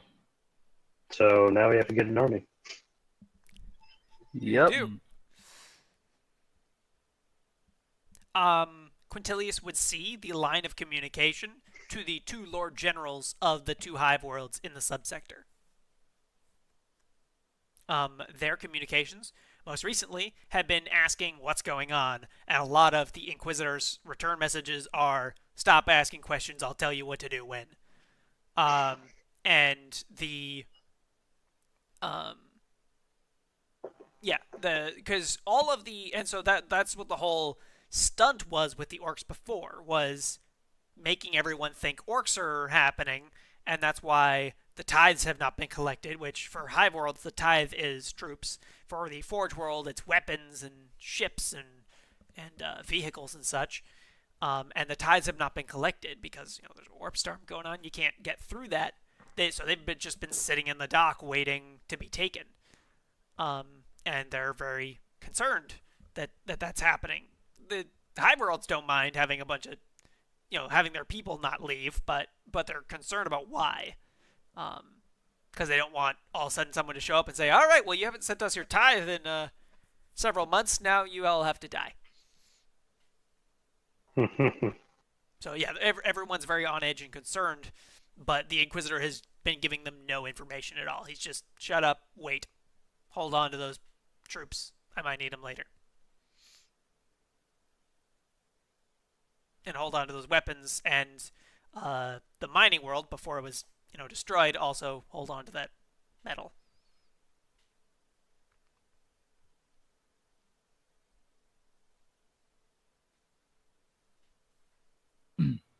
So we presumably got a couple of Hive Worlds regiments that are that we need to go face this orc and get our arsenal.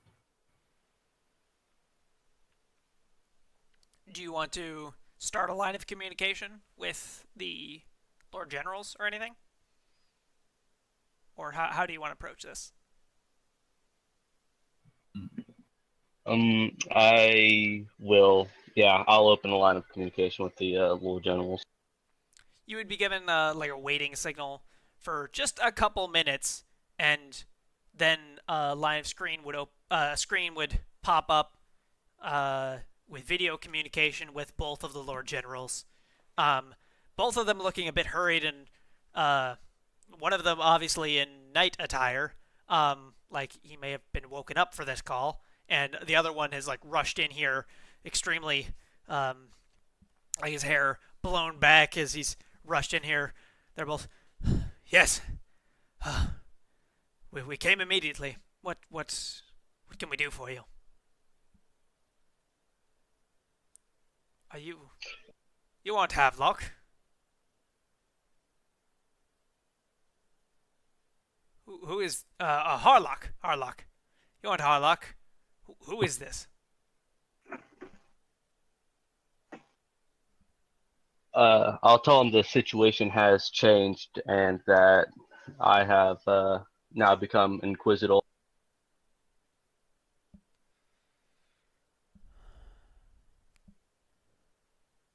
And they both seem to question it for just a second. There's like, but you could see both of them quickly turning over to the conclusion of, let's not argue with the guy who says he's an Inquisitor.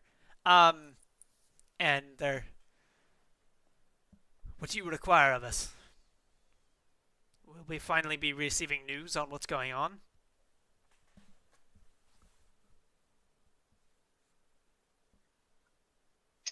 I will tell them of another orc invasion on a planet with important Imperium resources, and that we must retrieve them at all costs. What manner of resources?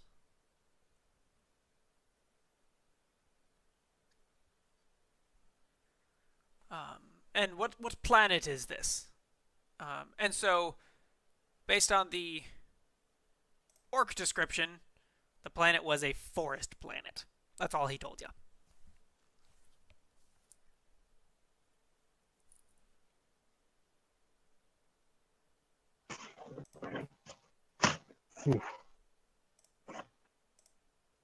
So can we do process of elimination and just figure out which planets don't have any greenery?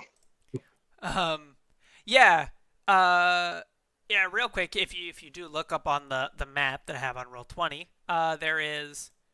um, uh, there is this planet here, See one green planet. which is. Can you see my pings? Well, yeah, you can see Yeah. right there. There's one green planet. The planet far right. You guys destroyed that planet. This planet down here, this gray one, is a forge world. The hive world is this one, which has mostly stuff kind of underground, and this one, and then, yes, the one you were pointing at, that green one right there, is a death world. It is so intensely vegetated and hostile that no one can set up permanent stuff. They do send temporary, like, resource gathering expeditions and stuff. It's not like gonna kill you just upon entry, but it does cost some people to land there. Like, some people are just gonna die when you do an expedition there. But so they don't put up any permanent establishments there. But yes, that's the only majorly vegetated planet in the system.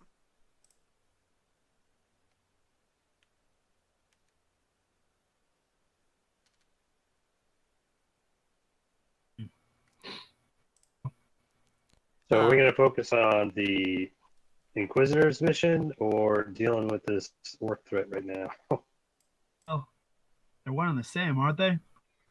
Yeah, they Our are. arsenal is on the planet with the orcs.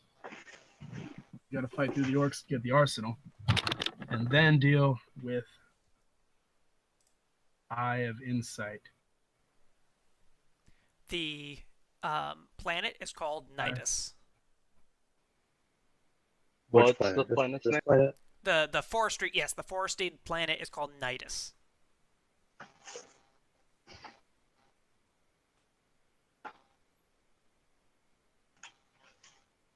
Nydus.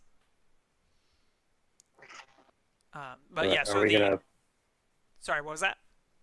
I was asking the guys. Are we gonna put together a war plan and with all these guys? Yeah, I would say that we have our tithes probably prepared.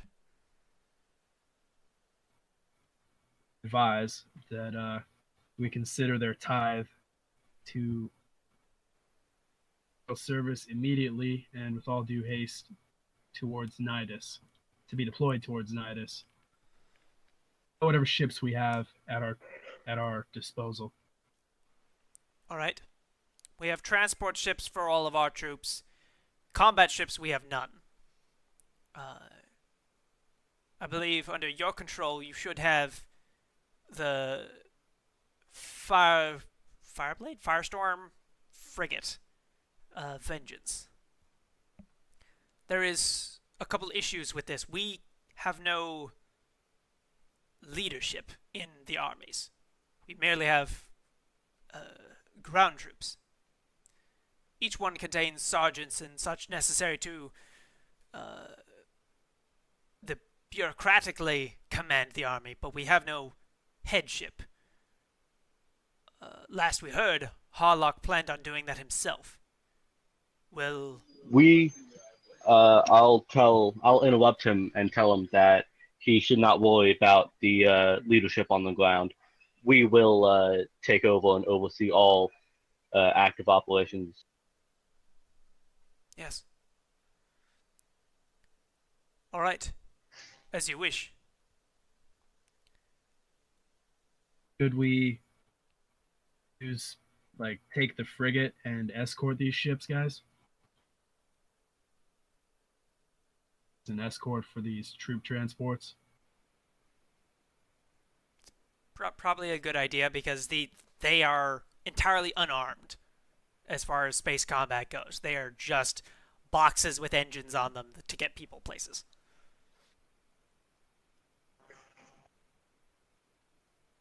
Does the space station have weapons that we could use to do a preliminary bombardment on the ships in space before we send in the troop? Yes, but the space station moves exceedingly slow. But yes. So it would take, because currently you guys, the space station is hanging out in orbit around the remains of the planet you just destroyed. So it would take about, well, yeah, it would take about 3 days to get there. However, that's about the amount of time you could probably expect the Imperial Guard from the two hive worlds to rally up and be ready to attack. So yeah, you could move the space station close by. It has some slow but heavy hitting bombardment weapons.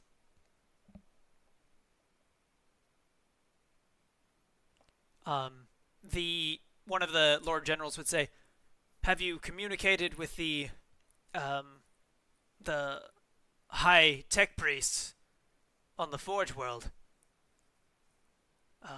His armor would be appreciated by our troops if they can be acquired."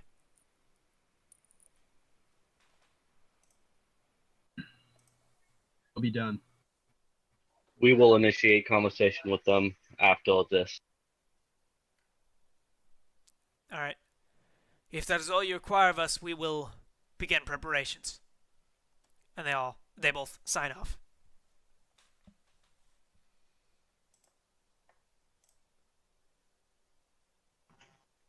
Would we have fast flying ships to kind of scout around the planet to get a rough estimate where the orcs and the weapon shipment is? Like the The pod? Frigate has Yeah, exactly. Once you get the frigate within range of the ship, which the frigate can get there in like a half day. Um, Once the frigate's in range, it can do pretty much as much scouting as you want, or as much scouting as is possible without landing people on the ground. it should also have right? What was that? It should have what? It should have fighter ships and pilots Correct. on it. Yeah, Right? yeah, Frigate. exactly. Yeah, and I'm not saying the frigate itself would do all the scouting, but within it, it contains all the resources to do pretty much as you can be done without landing on the planet. Although I'm sure the frigate has planetary scanning equipment too. Yeah, So. exactly. Between the frigate itself and you can do low passes with the fighters and stuff. Between all the resources it has, it can do pretty significant scouting of the planet. Yeah. So by the end of the day, if that's what you task the ship with, you can either task it to troop transport or escort or scouting. Whichever one you do, if you can, if for escort, it can assure the safety of the troops to make sure you get all of them onto the planet. Or you can, by the end of the day, be given a preliminary scan of the planet and report of the planet if you send it to do scouting.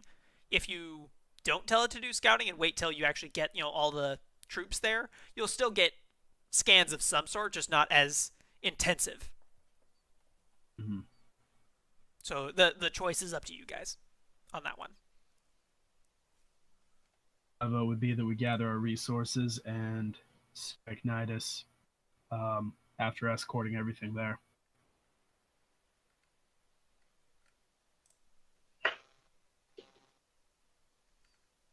So say that again. What your idea?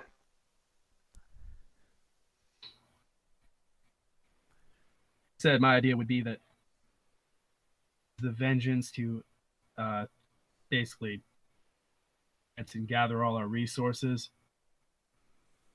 and then head to Nidus and rendezvous with the space station so that we concentrated.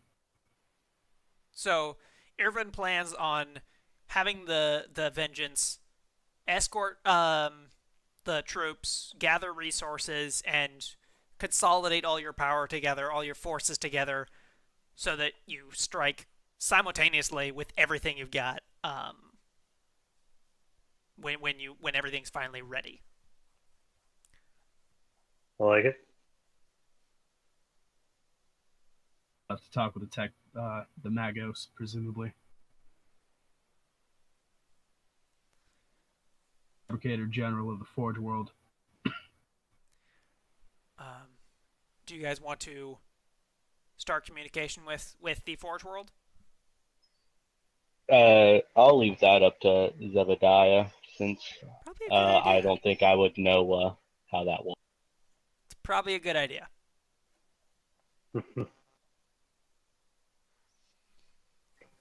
All right, so yeah, contacting the Forge World to get their armor, right? Yep. So you would, the delay would be a lot shorter this time, and you would see him just a few moments later on the screen, calmly standing before whatever camera is capturing the image, and raises, "Praise to the Omnisire. How may I serve the Inquisition?" We require armor and armaments for further missions. Am I incorrect in stating that this is not Inquisitor Harlock speaking? Affirmative. This is Inquisitor Harlock's. Man, the word escapes me, but yeah, we're his substitutions. Acolytes. Acting in his stead.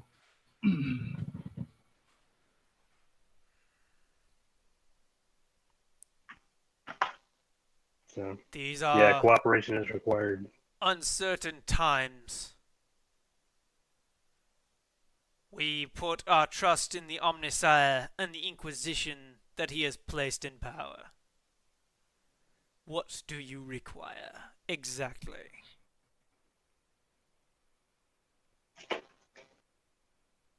What was it the other planet wanted? They just wanted.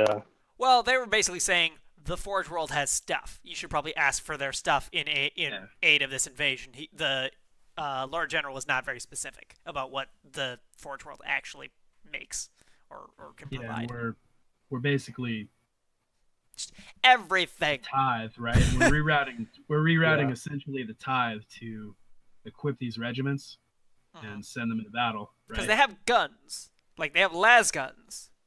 But that's about it. They've got las guns, basic armor, basic cavalry, and all that, but that's it. So would I have an idea of what items we could get that would actually be useful for the troops as opposed to, like... You would not know specifically what this Forge World is tasked with creating, and you would have to ask this guy what his Forge World makes. What his tithe consists of. Because there's literally some Forge Worlds that all they make is like 1/2 of a gun. And that's all their entire planet makes. They just make billions of them. And they ship them off and then combine it with the stuff that another planet makes, which is the other half of that gun. They put them together. And like between those two planets, they just make one gun. And just billions of that one gun. Mentioned that they have a normal tithe that they're holding. So yeah, that's what I'm going to ask for is the standard tithe that they have in waiting. You are rerouting our tithe to the service of the Inquisition. Affirmative. Currently, our tithe consists of, and he would list like specific numbers, but essentially over 300 armored units.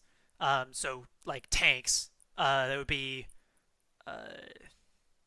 not Thing. not Bane Blades. Those are way too good. But what was the other? Um, uh, Dang it, I'm really bad at remembering. There's the Lehman Prerequisites. Russ tanks. There's the Chimera transports. The Yeah, Predators, which are like the missile ones, I think. yeah. It would be chimeras, rhinos, um, Oh, rhinos, yeah. a good chunk. Whirlwind. Yeah, a good chunk of aerial vehicles as well. Aerial like anti ground ships, and transports, armored and definitely combat capable transports, as well as a regiment of combat servitors and Scutari. Ooh, nice. We So yeah, we need those rerouted directly to another effort. we are putting the final benedictions on our final piece of tithe for this cycle. We were there. So you mentioned APCs and anti-ground units, so like fighters and bombers, Correct. and also flying transports. Were there any scout walkers or Lehman Russ battle tanks, that kind of thing? No, not as many like actual combat into things. No, and no, they don't have sentinel walkers. Okay. It says we are putting the final benedictions on our final piece, a grand gift to the Omnissiah, above and beyond our requested tithe. Going is slow and difficult for its preparation. If we could be promised protection, guaranteed protection rerouted from the hive worlds, I could allocate more resources to its completion and grant it to your force. So he's implying, given the timetable we have, does he want those now as opposed to later? Yes, I would require those forces rerouted over immediately, and I would guarantee that before you commence whatever operation you are doing, as long as it is within 2 days, I can grant you our final grand tithe for this cycle. Time is of the essence, right? Yes. Otherwise, if I cannot have those resources, I will have to use my own for our protection, and the final piece will arrive. And to clarify, this final piece is in addition to the tithe that I have already promised you, and that will arrive regardless of what you do. But this final piece, if I am forced to continue as I am, it will not arrive till several months. No, not several months. It will not arrive till at least 7 days have passed. So, asking for some sort of protection, like troops or. Yeah, he's essentially asking for a reroute of a portion of the tithe of Imperial Guard that you've been given to come back, or just like let him keep the Scutari or something. And then he has a special extra thing to give you. Mm. You have a way to ask what that is? Yeah, you can. Your Inquisition. Well, Abadiah's call if he wants to figure out what that is. I am curious as to what it is, but I feel like we can't sacrifice time on this one. So yeah, I would, request the nature of additional resource. All right. Troops will be rerouted from the tithe, and I will grant you My masterpiece. Is that all members of the Inquisition?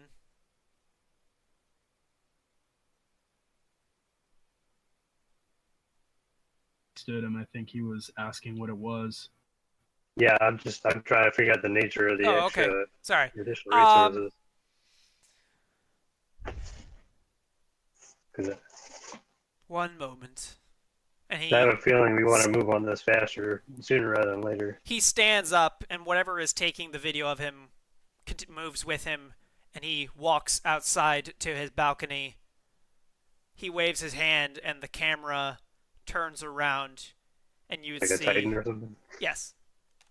You would see a small for Titans, but you would see a Titan standing. You see there are ramparts and scaffolding surrounding it with hundreds of tech priests praying over it, anointing it with oils and burning incense next to it, preparing it to be shipped out. And then the camera turns back to him. Does this satisfy you? But don't make it weird. I still feel like we need that time is a priority. Am I the only one thinking that way? Time is of the essence, yes. But I cannot ship this out without it being complete. Every prayer, every utterance must be completed. If you Agreed grant on me that. extra resources, I can complete it before your time has passed. If you grant me extra troops from the Hive World, then I can give this to you within 2 days. But if we do not, it won't arrive for a week. Correct. How many? We're gonna do that. How many troops does he want? 200 able men.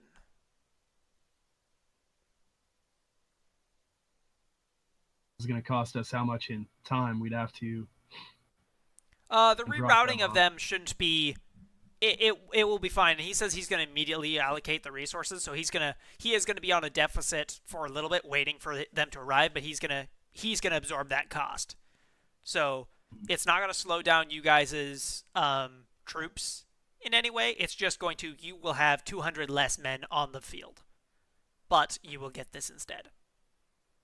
I'm fine with that. Just give us an idea of what we're losing.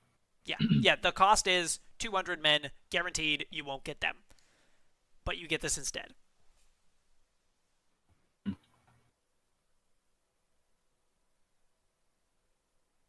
All right, we're getting a Titan. Yep. Yeah. Parameters are acceptable. It will be done then. Farewell. The Omnisire provides and protects. And he shuts down the video feed.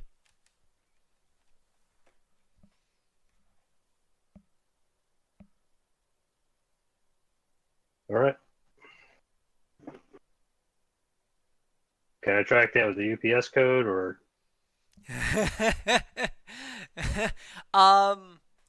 Yeah, so essentially like a list of how things are going to go. So the Imperial Guard will be rallied and ready and protected, and they will show up at the planet ready to fight in 3 days. The Titan will be shipped and ready and on standby inside the frigate, ready to drop into combat in 2 days. Yeah, the space station will arrive in 3 days. It will arrive to orbit the planet in 3 days. So that's kind of the timetable of what you got. If you want to reach out to any other resources, you can, but that's currently what you guys have got on the table. Um, You Real quick, Irvin, you were saying something? coordinate our resources so that we all arrive in 3 days. I don't want that Titan hanging out in space, you know? Yeah, it's gonna be ready in 3 days, but since the frigate's hanging out with the troops, then everything will kind of show up in about 3 days. Yeah. Quintilius. you mentioned like spies. Uh, so would they have like battle ready ships to like do a bombardment of the planet? That way, those I guess you could say a bit of an opening for us to land on. Um, Not the spies, but you could communicate with the Imperial Navy um on the space station. Though you could reroute defensive combat like gunships, defensive gunships. You could reroute them to a bombardment force and send them up ahead. You would still maintain, a bulk of them and all the other guns. There's a lot of guns on the exterior of the space station to protect yourselves. But you could reroute a portion to just bombard in the meantime, and they could be there by the end of the day, and they could just continue to bombard subtly until the troops arrive.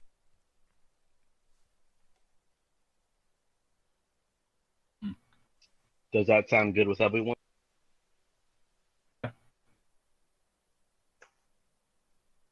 Yeah, I'm down with it. Okay, so that will be ongoing, and they will be scrambled and ready to go, like within the hour, or load up and head out.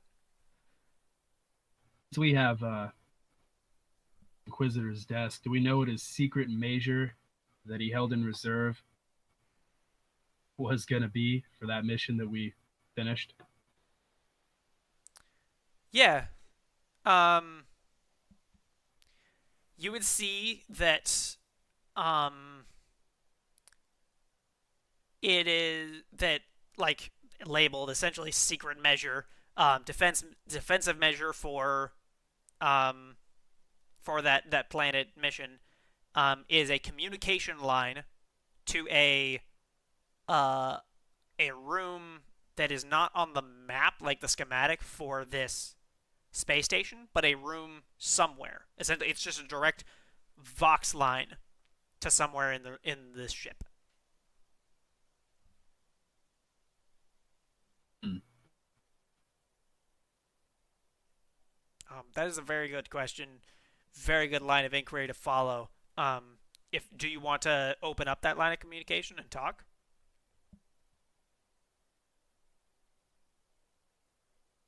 Okay. Sorry, what was that? Sure. Okay, so it would turn on, and you would hear a deep voice on the other side. Hello, Inquisitor. Am I needed? And the Inquisitor is indisposed. This is his acolyte speaking on his behalf. Um, we have authorization to use proposal, but the nature of is not known to us.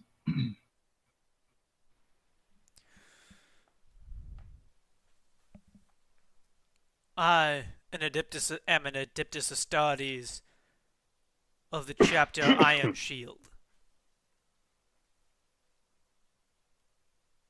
I have promised my aid to Inquisitor Harlock.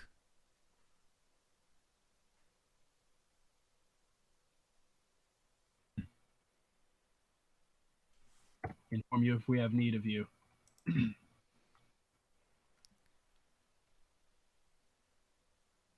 What is going on?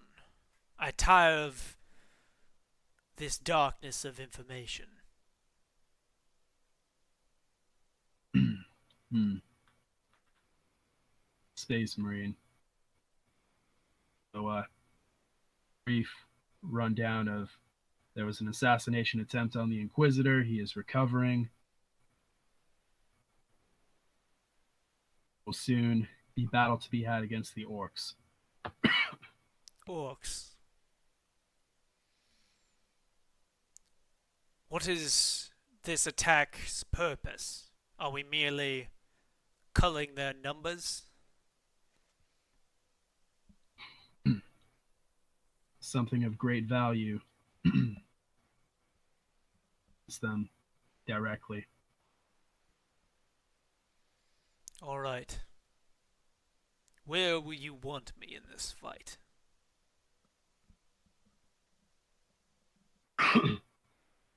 Reconnaissance we can. Determine the placement of our forces then. I will wait here. The Inquisitor had recovered the equipment I brought with me, but only my personal equipment.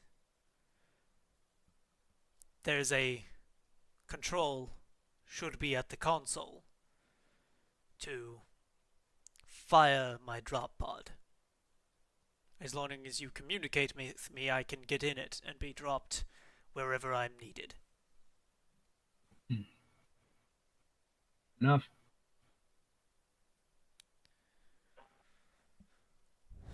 The Emperor protects. And he Protects. turns off the communication. So, you have 2 Imperial regiments. You have holy armor from the Forge world. Supposedly a Titan on its way. And 1 Space Marine.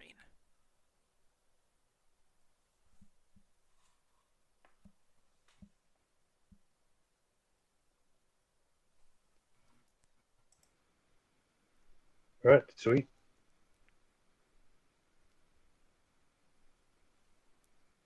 What any more preparations you think are in order? Do we have any expendable forces like on station? Not really. Not ground troops. There's a core boarding defense. Armsmen? Yeah, there's a boarding defense, but not a very large presence of actual like ground troops, especially expendable. This is the attempt was to make a station that is extremely concise and compact. So, it's still pretty big, but they don't have extra flab as far as troops. Instead of 10,000 soldiers, they've cut it down to significantly less, but each one is much more experienced than the average Imperial Guard or Imperial Navy officer. We wouldn't want to ground and find the orcs have done something sneaky and take our space station from us. So I think their armsmen are fine here.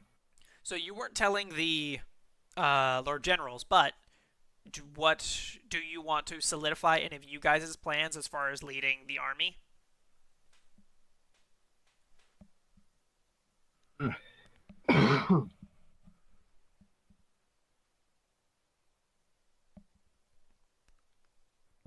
Emma. Yeah. So are we gonna wipe out the orcs first and then pick up the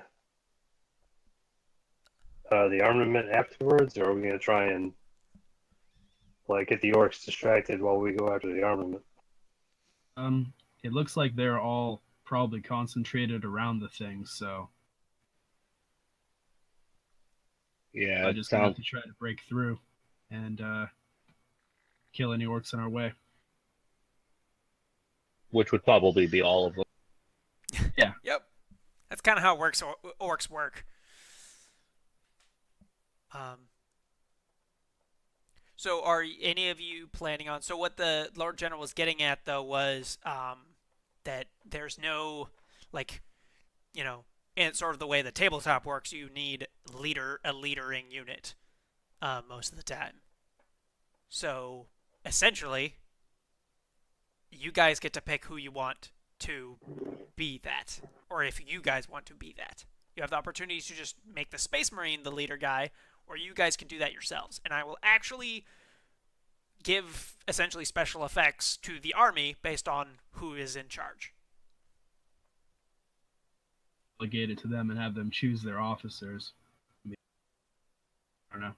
Yeah, and they got like their sergeants and whatnot to lead each squad and everything, but you guys, like, who is the army's commander? And you guys can jointly command it if you want, but who is going to literally lead them into battle?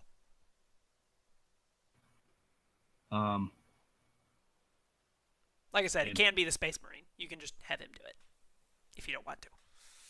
I feel like the Space Marine would be pretty useful fighting instead of leading, in my opinion. Yeah, I didn't hear a rank. Used to no, and he didn't give one. Trying to lead unaugmented troops, there's been trouble in the Great Crusade. This is out of character, but there was trouble in the Great Crusade when they tried to have Space Marines command Imperial Army. Yeah, they're like, here, follow me through this river of lava. Didn't work out. So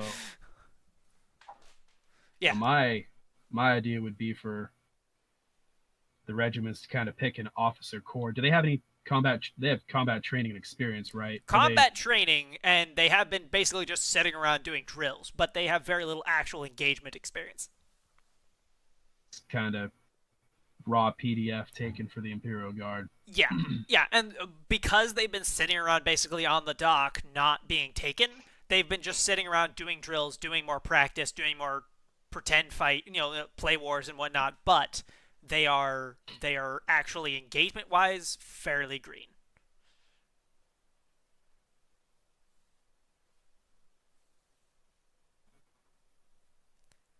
How would you guys feel about me leading them? I feel like you've got the most experience in that area, right? I mean, one guy was a psyker who was like a prisoner not too long ago, right? Yeah, and you're a guardsman, so I don't see a problem with you leading guardsmen. Cool.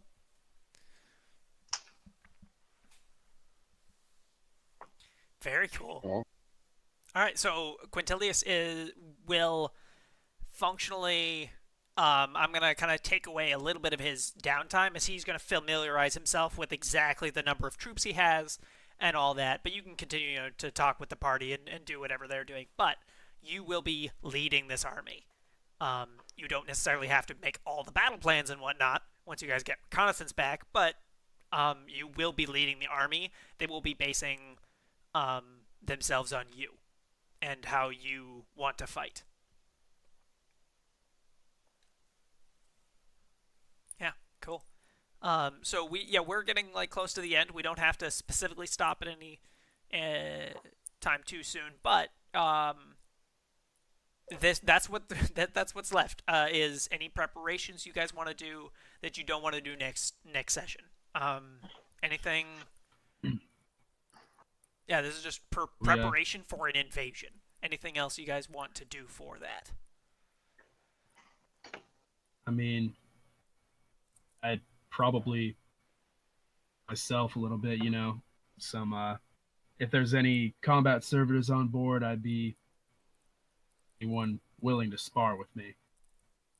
Yeah, there are some very bulky, padded training servitors that'll fight with people, and they ask that you please don't fight with your actual chain axe.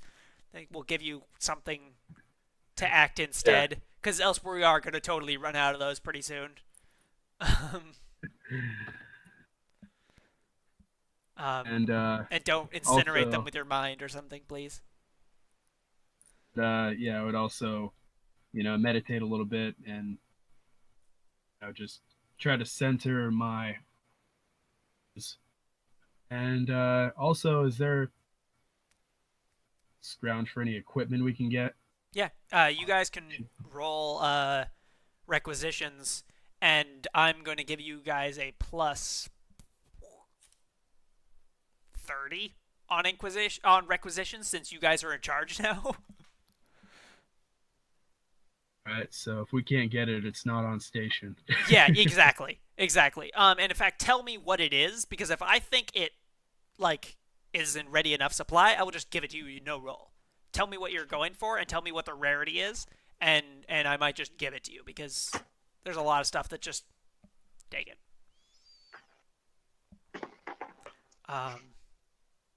Yeah. Although all this bookkeeping stuff, we can do that in between sessions if you want. Ooh, hello, Castle Mac. Thank you very much for the raid. Awesome. That is really unfortunate that we're getting very close to ending. But we're doing some very cool, exciting stuff. We just we're getting prepped for a invasion onto a death world, a world so dangerous it is deemed not inhabitable by the Imperium. And orcs have decided that they're going to hang out there for a little while. So, yeah. So, Zebediah, would you be interested in any new equipment? Maybe some cybernetics or something? Yeah, I'm going to take a look at to see what kind of upgrade I can get cybernetically. Mm-hmm. Or go for Imperial Guard flak armor.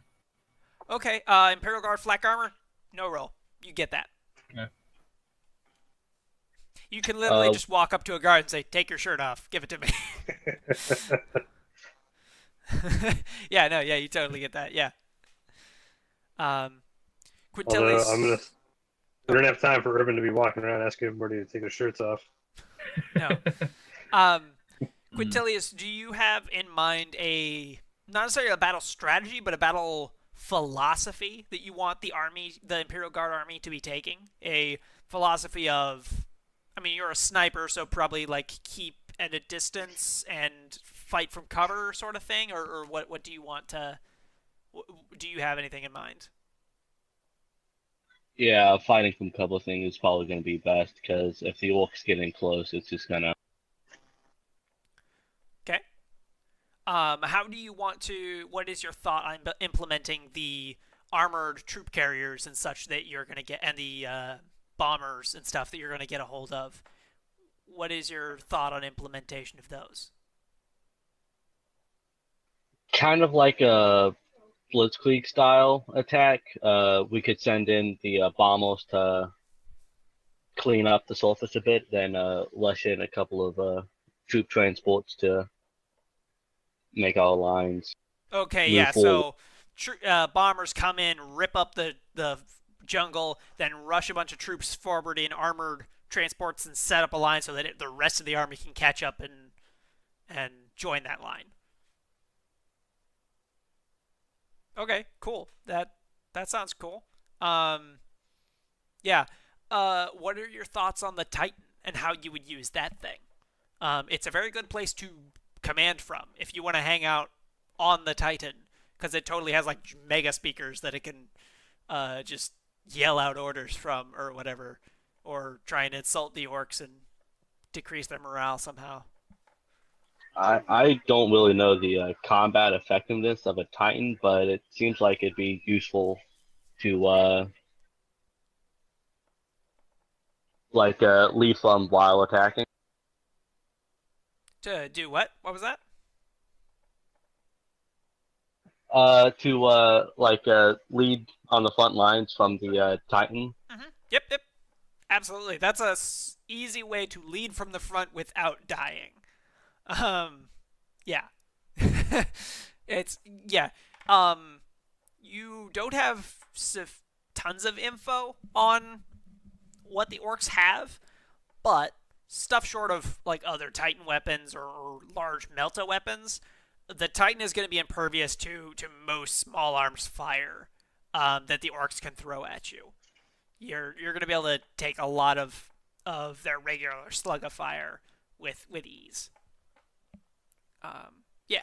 So have that like literally front and center lead the line for the Titan. Where do Irvin and Zebediah plan on being during the fight? Do you guys want to be on the Titan as well, or what do you want to do? I will probably be down with the troops trying to kill everything in sight. Okay. I'm gonna stick close to Quintilius. Okay. Yeah, I'll be. You can join if you want in a pinch. You can join the repair crews to do any maintenance that is required on the Titan if they do manage to scratch it. If we have any like counterattack forces, if the orcs break the line, I'll be with those for sure. Yeah, I think they would set up their when they're not using the armored transforce for rushing the line forward, they would have those sitting in reserve, ready to run over and stomp on anything that breaks the line.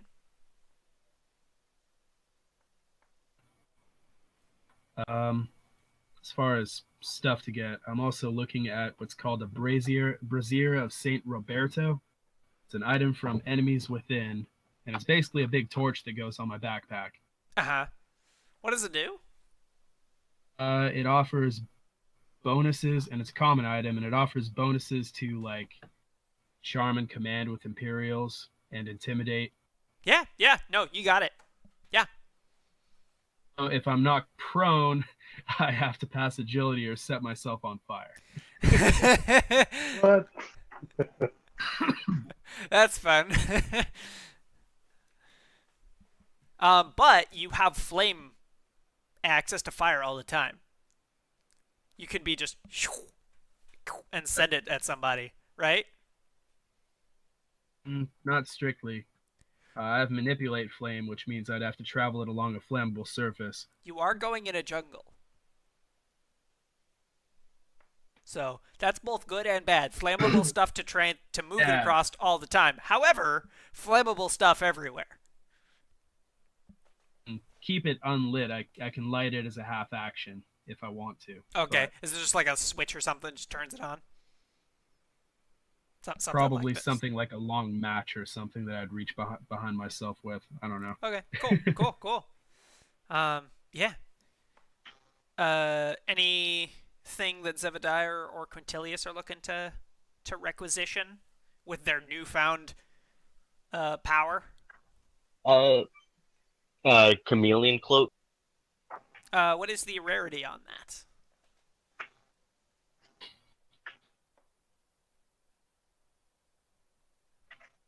What is the rarity rating on that one? Let me take a look. Armory protective gear, right? Or is it the other like gear? It's like with clothing and stuff in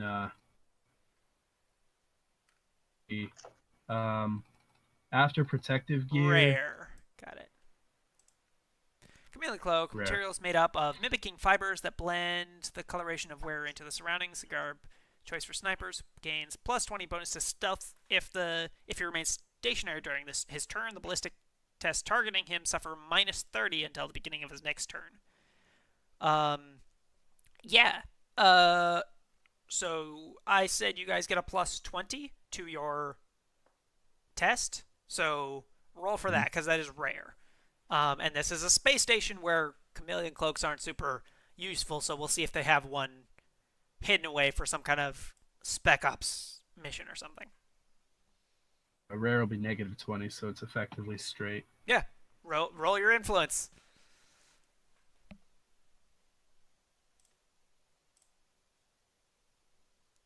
Oh, so close.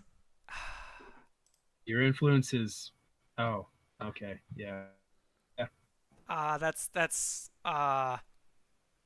so close.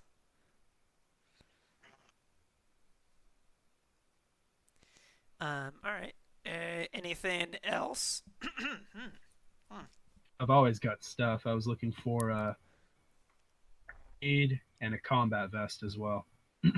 Okay. Combat vest, I'm pretty sure is scarce. Why don't you roll for that one? For the combat vest. Yeah, you got it. Cool. And a microbead it just goes in your ear and you can talk to people basically. It's like a headset. Yeah. What's the rarity on that? Oh, let's see. It must be at the end of... Yeah. I thought you gave us the micro Oh, bead I at the did, beginning. because I thought it was extremely dumb that they didn't give them to you to start. Because they're Yeah. so useful, so essential. Yeah, that's right. You guys have space travel. All acolytes should have a microbead. And if you didn't before, you do now. Must have just not added it, because I sort of remember that. Yeah. Yeah. All right. If you didn't before, you do now. You all have a microbead because, yeah, it's dumb if you don't have one. They're just so essential, I think. And that's 4 items for me, although I only rolled for the combat vest. Yeah. Or, well, we already had the microbead. Yeah. So, yeah, you can keep going for one more thing if you want. Though, Zebediah, do you have anything you're looking for? Well, I was looking to see what it would take to get me a plasma gun. That's a challenging one, I know for sure. I don't have to look at the rules to see that. I'm going to look at it right now, but I know it's both of them, both versions are very rare. Yeah. Yeah. Where is that plasma gun? Yeah, both are very rare. You can roll for them. I totally will let you roll for them. Actually,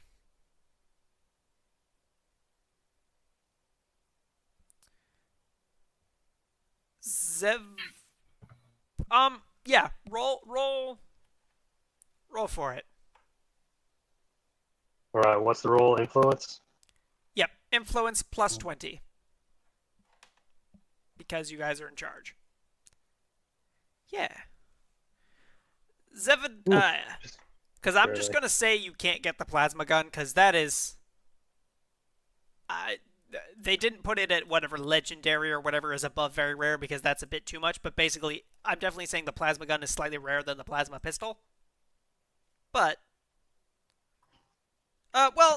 no. Which one do you want? Which one do I want? The plasma gun does more damage. By 1 point. And it has 3 times the range, which is pretty cool. But a pistol can be used even if someone has engaged you in melee range, which a plasma gun can't. I'll take a plasma pistol. Okay. You find one amongst Harlock's equipment. That is, or like it's not necessarily his equipment, but it's his equipment stores that he has kept isolated from the regular crew. Mm-hmm. Be aware, it takes 3 full actions to reload. Wow. The plasma gun takes 5. Holy shit. Yeah. Also be aware of the maximal and overheat settings, the special features for them. The maximal makes you able to do even more damage if you want.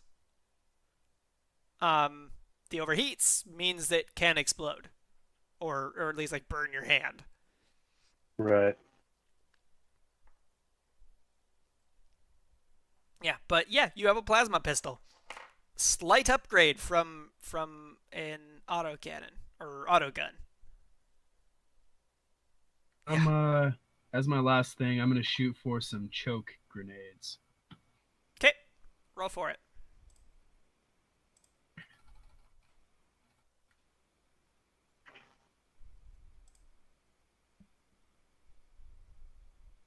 They are. There's. Yep. Yeah, roll for it. Shouldn't be too hard, but maybe they don't have any around.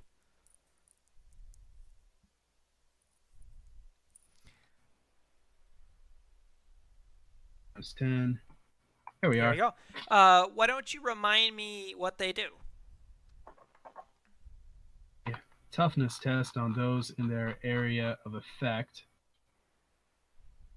Characters within the radius of the choke cast make a toughness test each turn. Failure inflicts 1 level of fatigue. Use a failure causes 1d10 toughness damage. Okay, cool. Rounds. So based on the degrees of success, I picked up 3 of them. All right, there you go. Yeah, yeah. And the all right, Quintilius, do you have anything else you're looking for? Or Zebediah, anything else before we start wrapping up? Probably just a last pistol full of battle executions. Okay, last pistol you get with no roll. That's nice and easy. And Giving you mine. yeah, right before you guys start finishing your preparations and getting ready for the next day, Elias would open the door. Irvin, you wouldn't get very much time to react as he's approached quickly, so you just sense, oh wait, Elias is coming, and then the door opens, and Elias says, I've completed my task. I'm ready to relay the knowledge I've gained. And that's where we're going to stop. All right, cool. Thank you, everybody, for playing. It was awesome. And right now, I'm going to take a look at who we should raid. But thank you very much for playing. That was very fun. And I am Shogun. I run, again, this Dark Heresy on Dark Heresy Sacrifices on Welcome to the Party every single Tuesday, 5:30 Pacific time, Eastern time. We start at something like 8:30, quite late. This is Zebediah, who's helped me by being his awesome tech priest. I've got Quintilius, who is the awesome Imperial Guard who before last session point blank sniped my boss character and one-shotted him. And Irvin, the guy who sets everyone on fire and draws all of the aggro. Yeah. And they have just completed their preparations to invade a planet. Going from acolytes who are just starting to feel confident in their abilities and ready to take on the horrors of the warp to all of a sudden in charge of armies, and they're going to go take down a planet. Yeah. So come see us next time. We'll try and invade a planet. Hopefully we'll have 4 players. Yeah, cool. And now I'm gonna go figure out how to raid. Also, check out my wife's webcomic at the address that I just dropped in the chat. I'm gonna figure out who we want to raid. If Throck is around, maybe he could, drop in. Tell me who, because as I know, Castle Mac, who was very nice to raid us, has they're obviously not on because they raided us. So who else is on? Is Exploding Dice on? I don't think they are. Don't think Exploding Dice is on.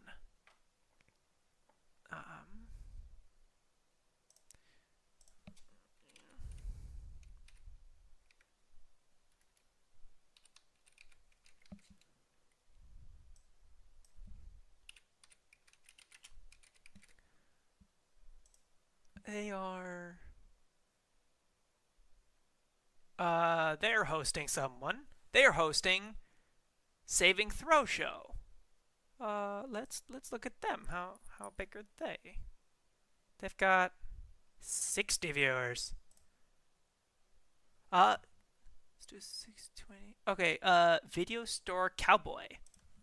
So it's /raid space. Or just, it should be space Video Store Cowboy.